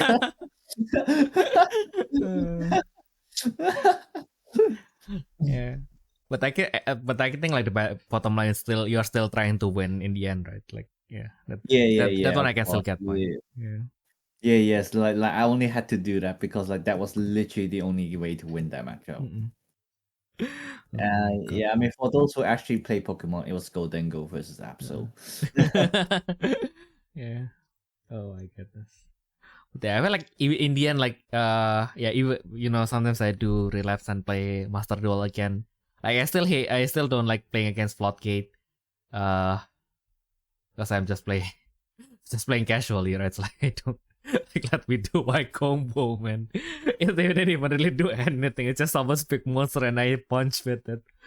But like at the very least, they still like they lock me so that I don't have any resource. Then they can just attack with their smaller monster and they win. Like at least at the very least, they still try to win. So I can get behind that, but I just don't enjoy the match as far. But the one that I don't enjoy is like when the players are like, "Yep, I'm not going to win. Just want you to be here and suffer." It's like, yeah, I don't think Vanguard. Yeah, I don't know if Battle Spirit has the scope rule, but I think Vanguard doesn't have them. Have what?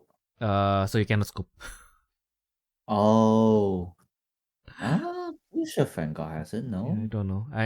It's either I mean, it's either not there or like the judge didn't like it's just not publicly known, because like what I know, like especially that's became a problem because like one like in Vanguard, when I was playing, like if the game was not because it's a best of one, if the game is not resolved by the time the time limit is reached, like both player will lose, and that is like the worst scenario because like oh my yeah, god, yeah, I hate yeah, that rule from Bushiro. Like, yeah, why? yeah, exactly.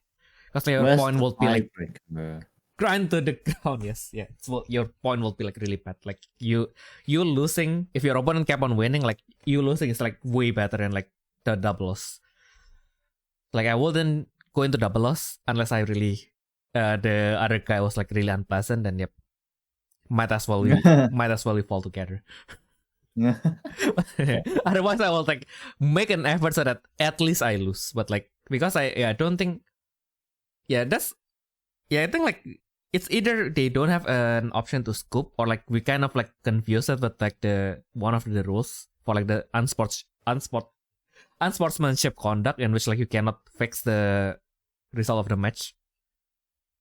Because like I think like some people like most of us kind of like interpreted the scoping as kind of like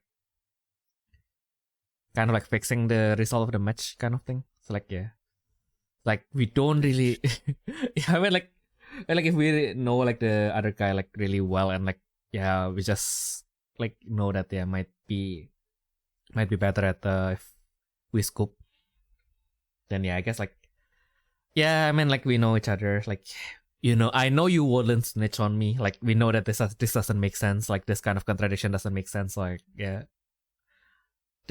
There's a rule that I'm willing to break just because yeah, it just didn't make sense. But like yeah, I hope that they kind of like make it clearer eventually.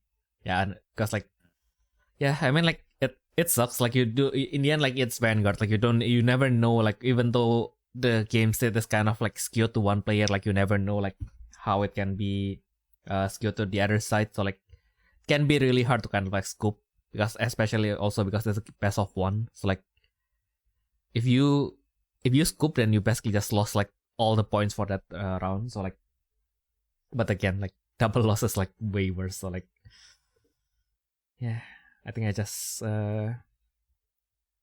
basically just admitted to my delinquency. But yeah. I mean, I suppose in a sense it does encourage people to actually play fast instead of like dragging turns and stuff like that. Like yeah, that's just, it. Yeah, it's just bad. I don't know. I don't like that rule. Yeah, this. Yeah, I can. Yeah, now to say that, I can kind of see the intention. You want people to play like the game fully, but like, yeah, then again, sometimes you just know. You just need to play the meta game, right? Like a meta game, as in like, yeah, the playing with the system that is outside of the game itself. Kind of like why scoping is such a strategic move. Is that because you are playing with the rules outside of the game itself? Because like, yeah, now you know like how much point that you can accumulate, and your goal is kind of, I mean, like, your goal is kind of to get into first into top cut and hopefully winning a tournament, right? Your goal is not to win that one match specifically when you're playing a tournament. So like, yeah, I guess then if like giving up the point in this particular match is going to bring me to the top cut, then yeah, I guess I might be willing to do that. But like, of course, it's not always the case. Sometimes you just feel like, yeah, it can go either way. So like, I might as well try. But yeah, that double loss is just terrible. But we are not playing Vanguard, we are playing Battle Spirit. So let's go into the next one, because nobody's going to stop Calamity Port from popping ever again. It only has 18,000 BP, but it does have the guts to break through anything. He has a very new effect, which is the Manifest Seal. So instead of sending your soul core to the trash, you send it to your life instead. Then when it attacks, you draw 2, discard 1. That is a very nice addition. I think that's a new addition, but that's a very nice addition nevertheless. And then it has an upgraded version of his keyword effect. So basically, when he attacks, target attack one of the opposing spirit with the lowest PP. Wait, it cannot target attack ultimate. That's if the blocking spirit is destroyed or depleted, mill 6 cards from the opposing deck. And then you target attack the next lowest PP spirit, and then this effect cannot be prevented by the opponent. Yeah, the target attack cannot be prevented by the opponent. The mill can still be prevented for balance reasons, of course. You can't just like clear the opposing board and mill their whole deck. Yeah. So what do you think, Ayumu, about this deck? It's actually really good, because like you can just go second, manifest it, and just start clearing board and mill. A 12k on first turn, you rarely actually have something that's standing at 12k on first turn as well. You got a point there. Yeah, and like even if there's nothing to block, I mean, the fact that you can just first turn draw 2, drop 1 is also just like really decent in general. Yeah. For Huracan, especially, obviously. So it's like, yeah, it's just really decent.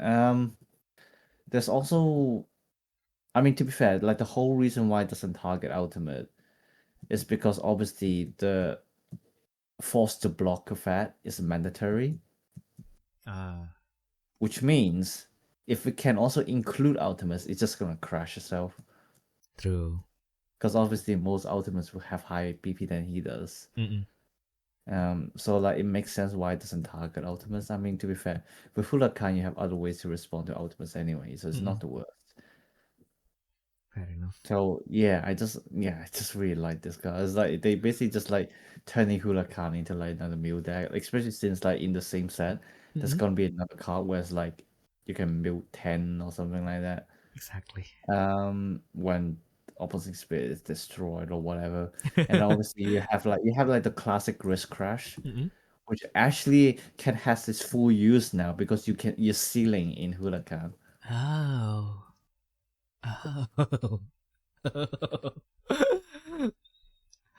And you can discard Grace Crash when Calamity Board attacks as well. Wow. Synergy. Yeah, exactly. Yeah, it was like which actually makes Gris Crash really good now.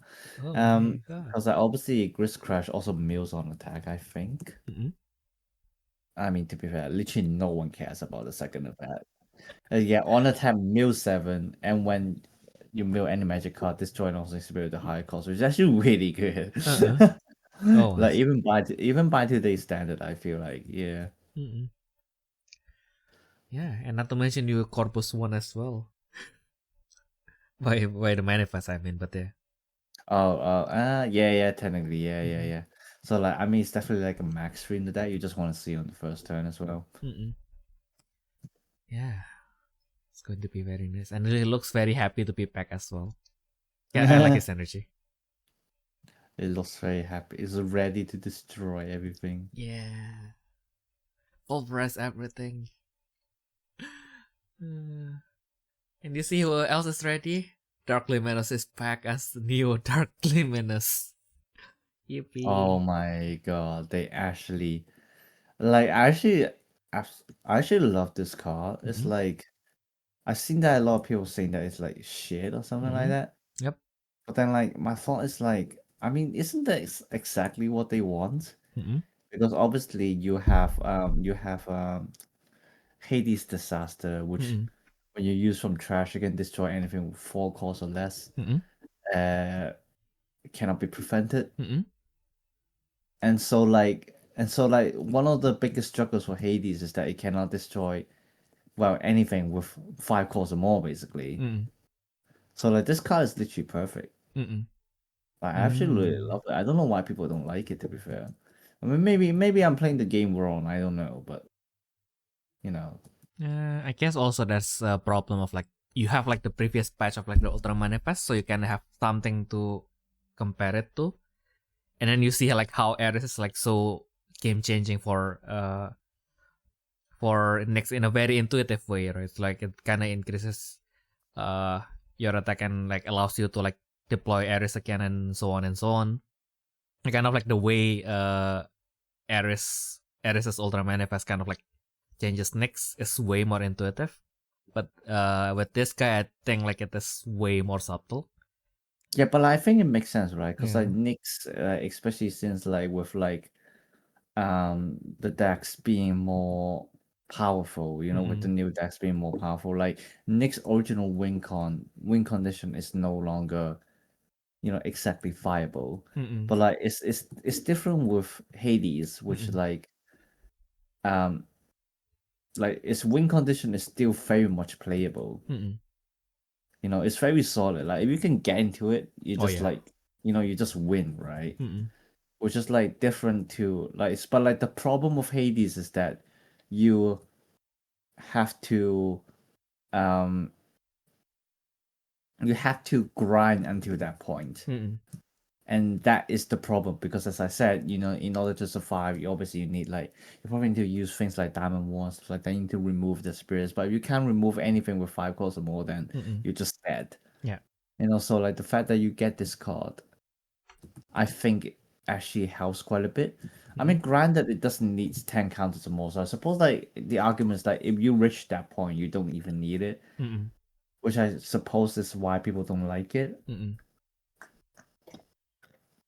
And yeah, I guess also like because it also can only activate during your attack step. Yeah, so like it's technically kind of an Alice defense. Mm-mm. Like it's kind of like basically you have to play more aggressively, Mm-mm. kind of thing. Yeah. Which I don't know. I think Hades in general has been a temple deck anyway, so. Mm-mm. And I mean just in general because Hades does have like very solid choices for like manifest as well. Like just returning your soul core, I think it's going to already like provide you with like more plays. True. Yeah. True, yeah. It does need to call quite a lot. The soul call quite a lot, yeah. Mm-mm. But yeah, I suppose it's the fact that it's limited to like 10 counters or more that like that's why people don't like it. Yeah, probably. Also, like it Yeah. doesn't. Yeah, I mean, like again, like you have like comparison with Ares, and it doesn't. It feels like compared to Nyx, like reaching 10 counters in Hades is way harder. It feels like the payoff from like getting to 10 counters with the Neo Dark Luminous is not as not as good as like the payoff like getting 10 counters and bringing out the Ultra Manifest Ares, right? But then again, this is in the end it's a sorcerer card, so like you can also manifest it from your trash. So like you don't even have to bring like 2 or 3. Like you can just bring 1, and then like when it matters, you just manifest it. Yeah. If it didn't matter, then yeah. I mean like it's just 1 card. Yeah. It's just 1 card. It wouldn't do anything to your consistency. Trust. I say that to every single one tag in my Indra deck, and then when I played yesterday, I opened my hand, and then like, yep, my first 5 cards in hand, like my first 5 cards on the top of my decks are like all the tag cards that I don't need at the moment. So I was like, so yeah, that is the consequences of like saying yeah, it's just 1 card. But like yeah, like this is still on team, so like I guess like it wouldn't hurt as much as like my case in Indra. So like yeah, I guess like you can just bring this 1 card and should be. I mean like in the end like you have Clemenos, the original Clemenos can refresh your hand anyway. So like even if it stuck in your hand, you can just discard it and then use it with Hades later. So like True, yeah, you can auto manifest from trash. Exactly. So you manifest Clemenos, and then if your Clemenos got removed, if it's just for the last mile, then you can just ultra manifest from the trash, attack with it, make it a lightning rod. If your opponent destroy it, just manifest your Clemenos from the trash again. Because why the heck not? Yeah, guys, like that's the one point that I was like curious about, right? Is the manifest from trash is it like once per turn or not? And then it's not once per turn, so like. Yeah, no. Now returning your soul core like matters a fucking lot.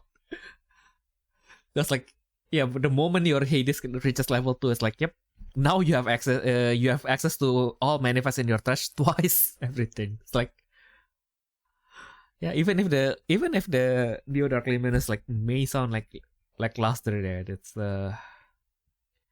it's still pretty neat, I think. And the other important thing as usual, when manifest effect is optional, if you don't want to remove your opponent's spirit, just don't do it.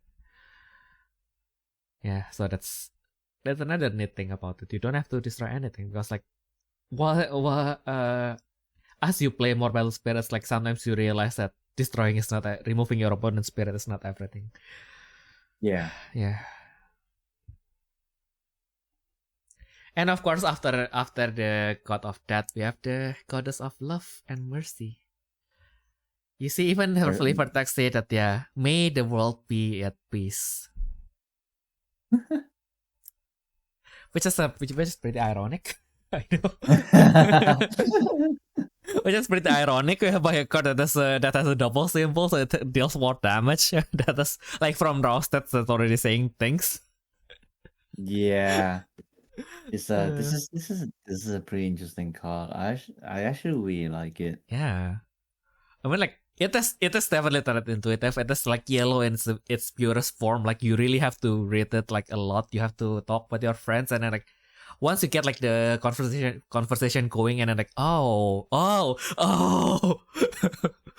the war you converse about it, like the war, like okay, this card is actually like yep. I kind of want to try it out, like, and yeah, I don't know. I say that I am excited about lots of stuff, but like so far, like the only text that got me like, yep, I have to print the proxy right now. I have to test it right now. Is like Parvati. Yeah. So yeah, I already have them printed. I'm going to probably test them. I still need to test the standard text for you guys. I know, but Parvati is more important. So yeah, it looks more fun as well. Yeah. Yeah, of course, like it sounds limited at first because one, the Ultra Manifest can only be used during the opposing turn, and yeah, it has 8 costs. The level 2 effect to make good use of it, you have to have 2 counters or more. But yeah, the more you look into it, the more it is actually not a problem. And now, not only that you can shoot up to 4 lives with Aryanarishvara. You can comfortably, just with Mahadevi on her own, shoot 2 lives with 1 Kartikeya. It's like, So like, yeah, you don't even have to go to like all the way to make the combo to have 4. But like now, with the problem with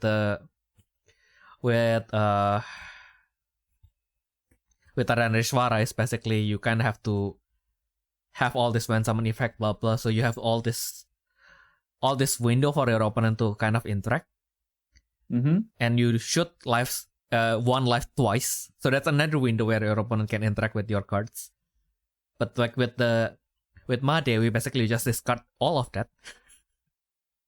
It's just summon. If you are going for the last mile, your opponent has only 2 lives, and you know that from the cards that you see so far, like you can kind of like infer that their defense of choice is probably not going to be Diamond Wall. You can just hard summon Mahadevi, attack, and then like you just flip 1, or just you just what was it again? Set up your top deck with the Parvati, and then like just attack, mill 1, shoot 2 lives.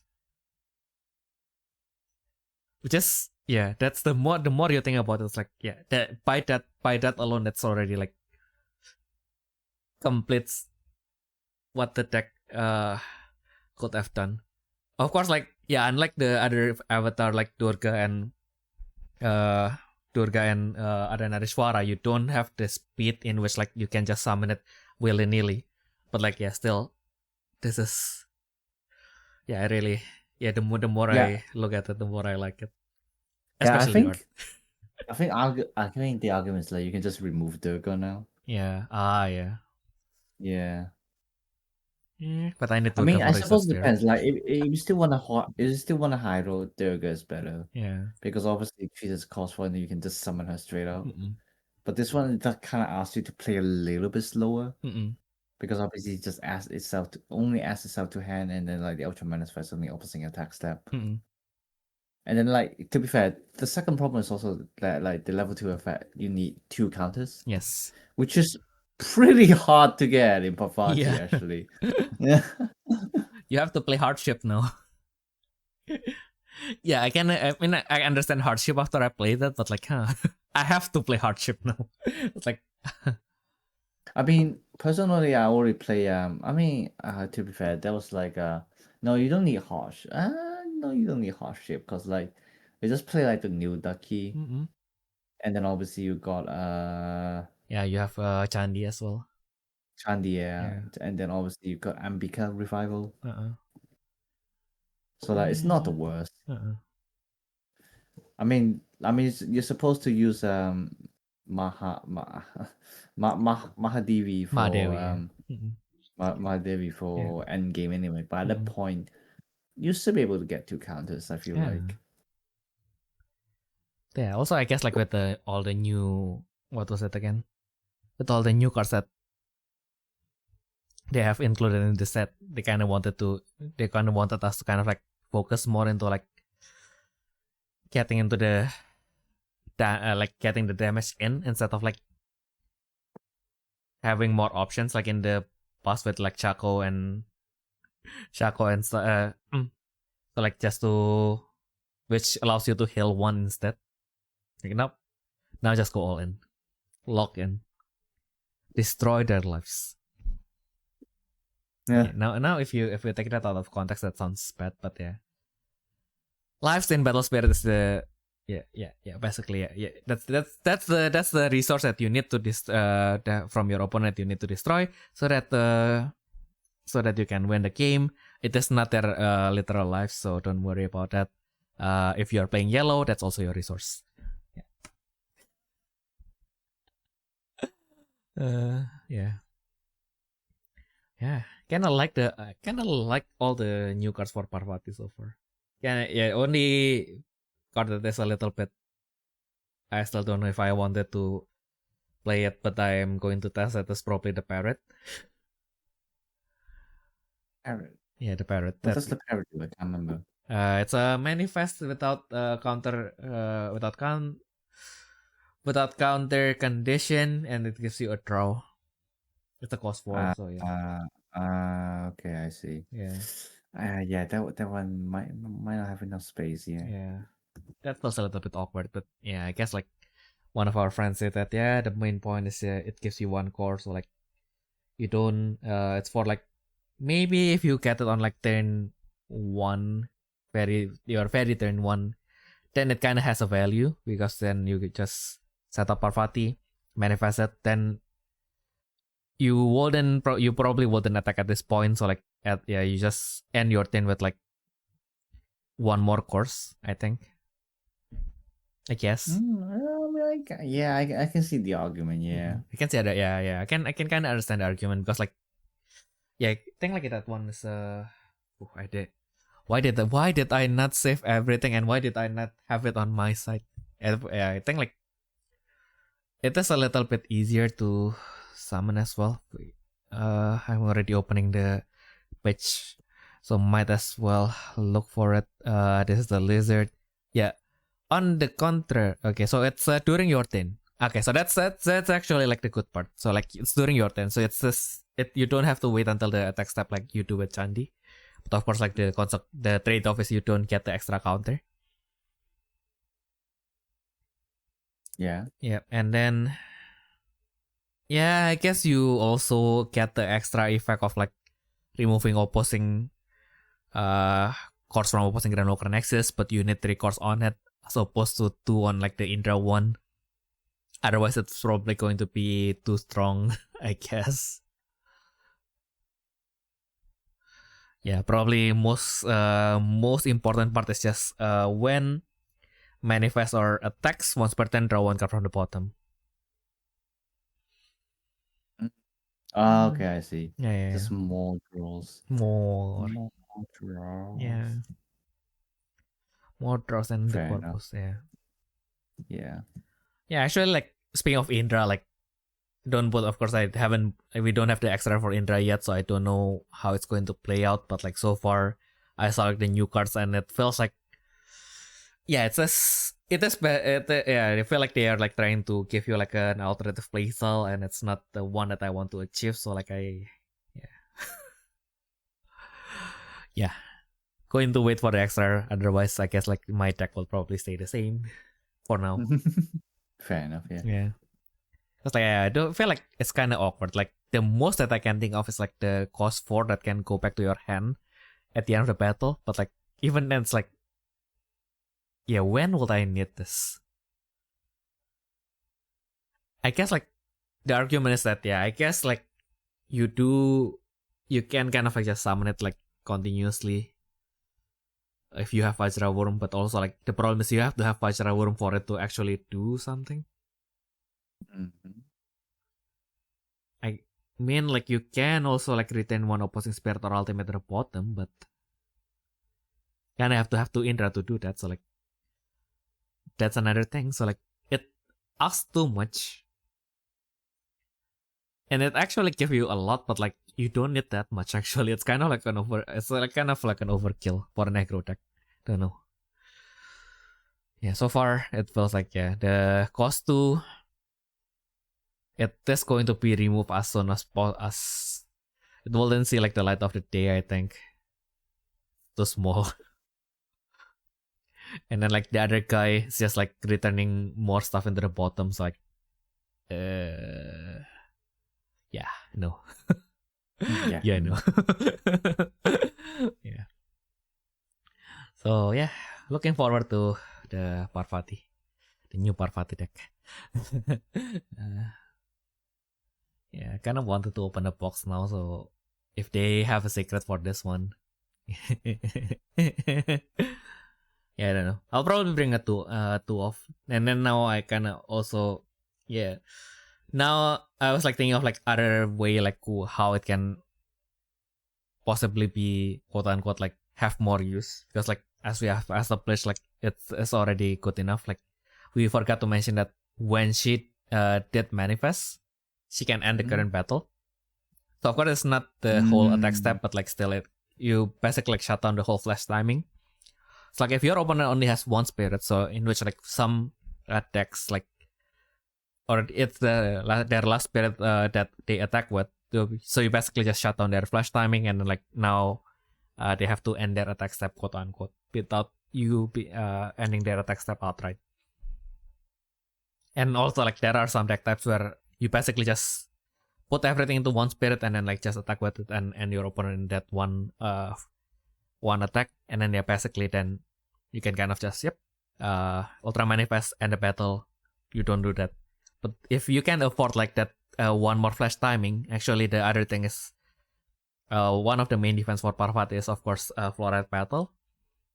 Mm-hmm. But the problem with Floret Battle is like one of the things that make Floret Battle so good is that you can pay 3 cores from Grand Walker Parvati to the Void to end the current battle, and because all their spirit cannot attack unless they have protection, of course. But like if they are affected by the cannot attack effect, then basically they cannot make more attacks, right? So like that's the strong part. But of course, you have to have Grand Walker Parvati that has 3 or more cores.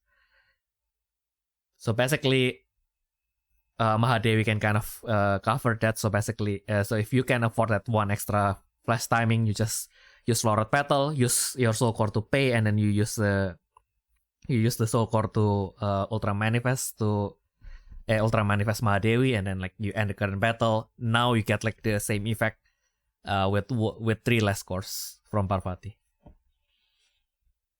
and you get 2 more cores on your Contractor Parvati as well.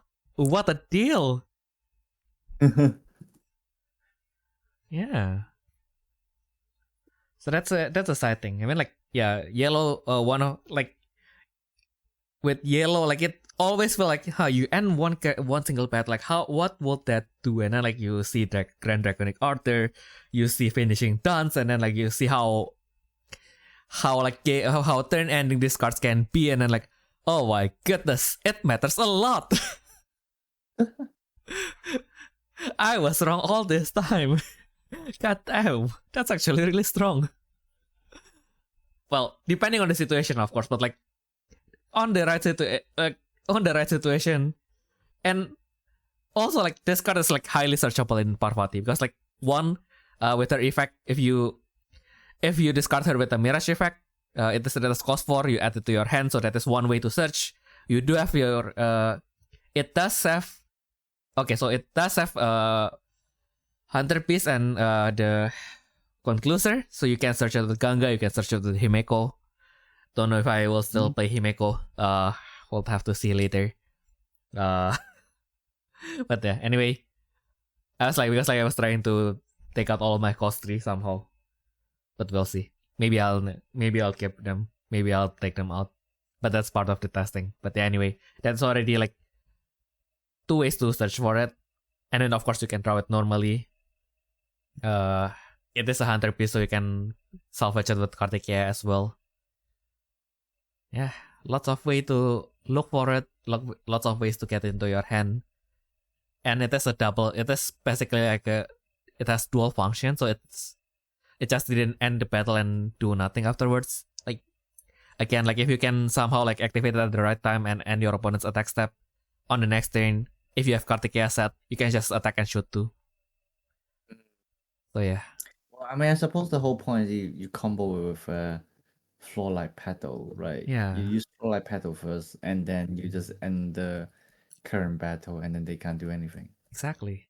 Or even better, Ayumu. If they only have 2 spirits, you first use Chandi. You use your Soul Core. And then you lock that spirit from attacking, and your opponent plays something, and then you play Mahadevi. Fair. Combo. Combo. Yeah. By the way, I'm Ayumu and friends are translating as Mahadevi, but I say it Mahadevi because that's the difference between how you spell Mahadevi in Indonesian and English, and I can pronounce the Indonesian better, so yeah. there's that. I need to use my nationality card once in a while again. Can't use my race card, of course. Yeah. Until I can actually like speak Mandarin and people understand what I say. Lama.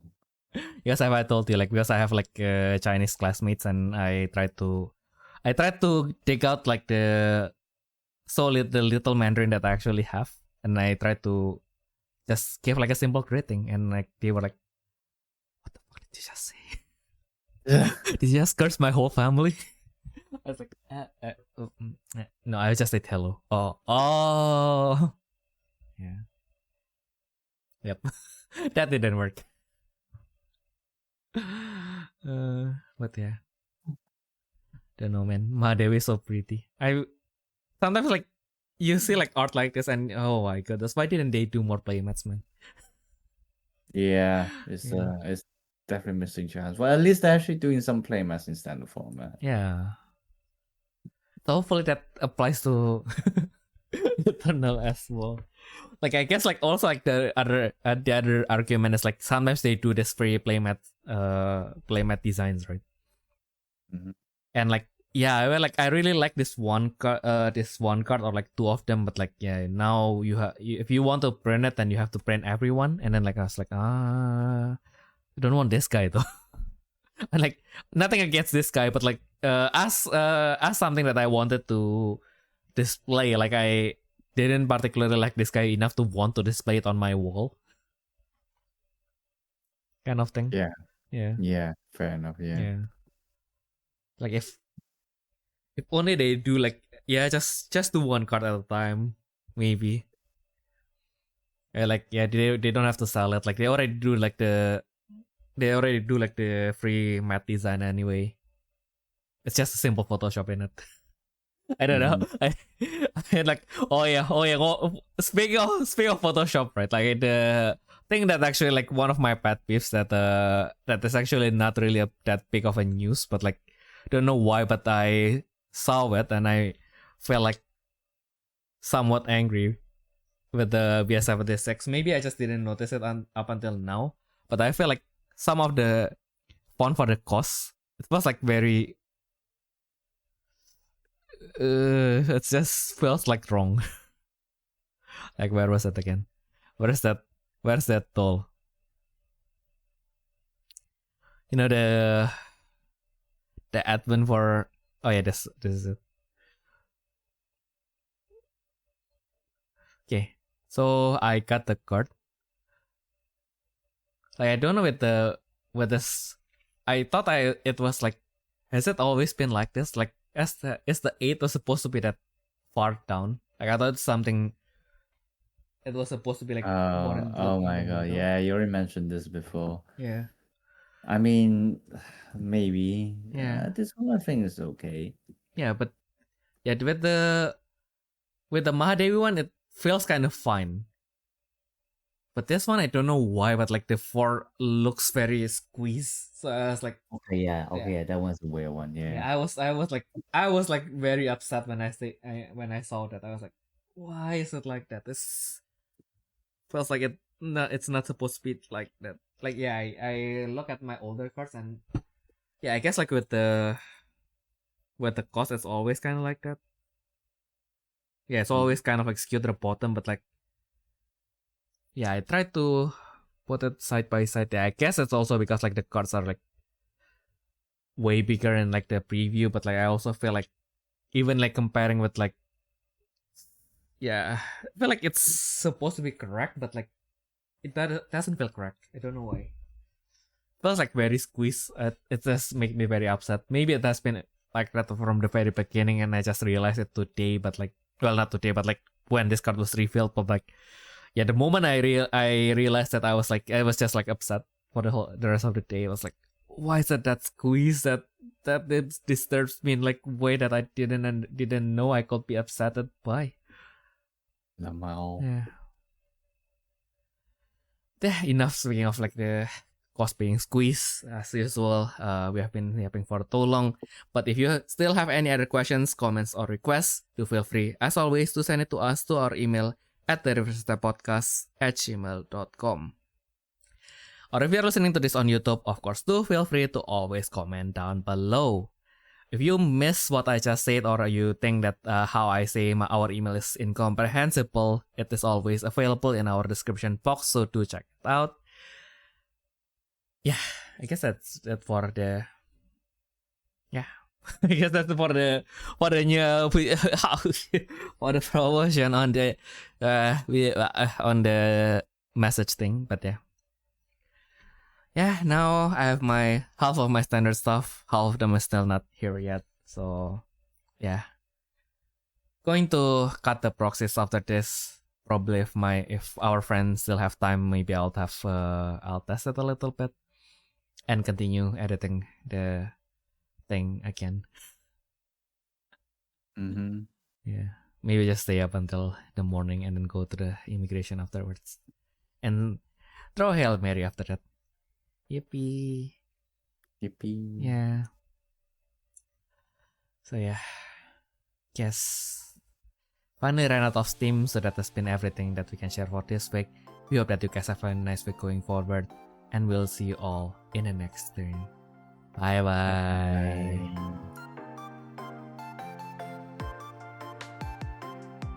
Yeah, my brain is actually empty. Yeah. What do I do? To go.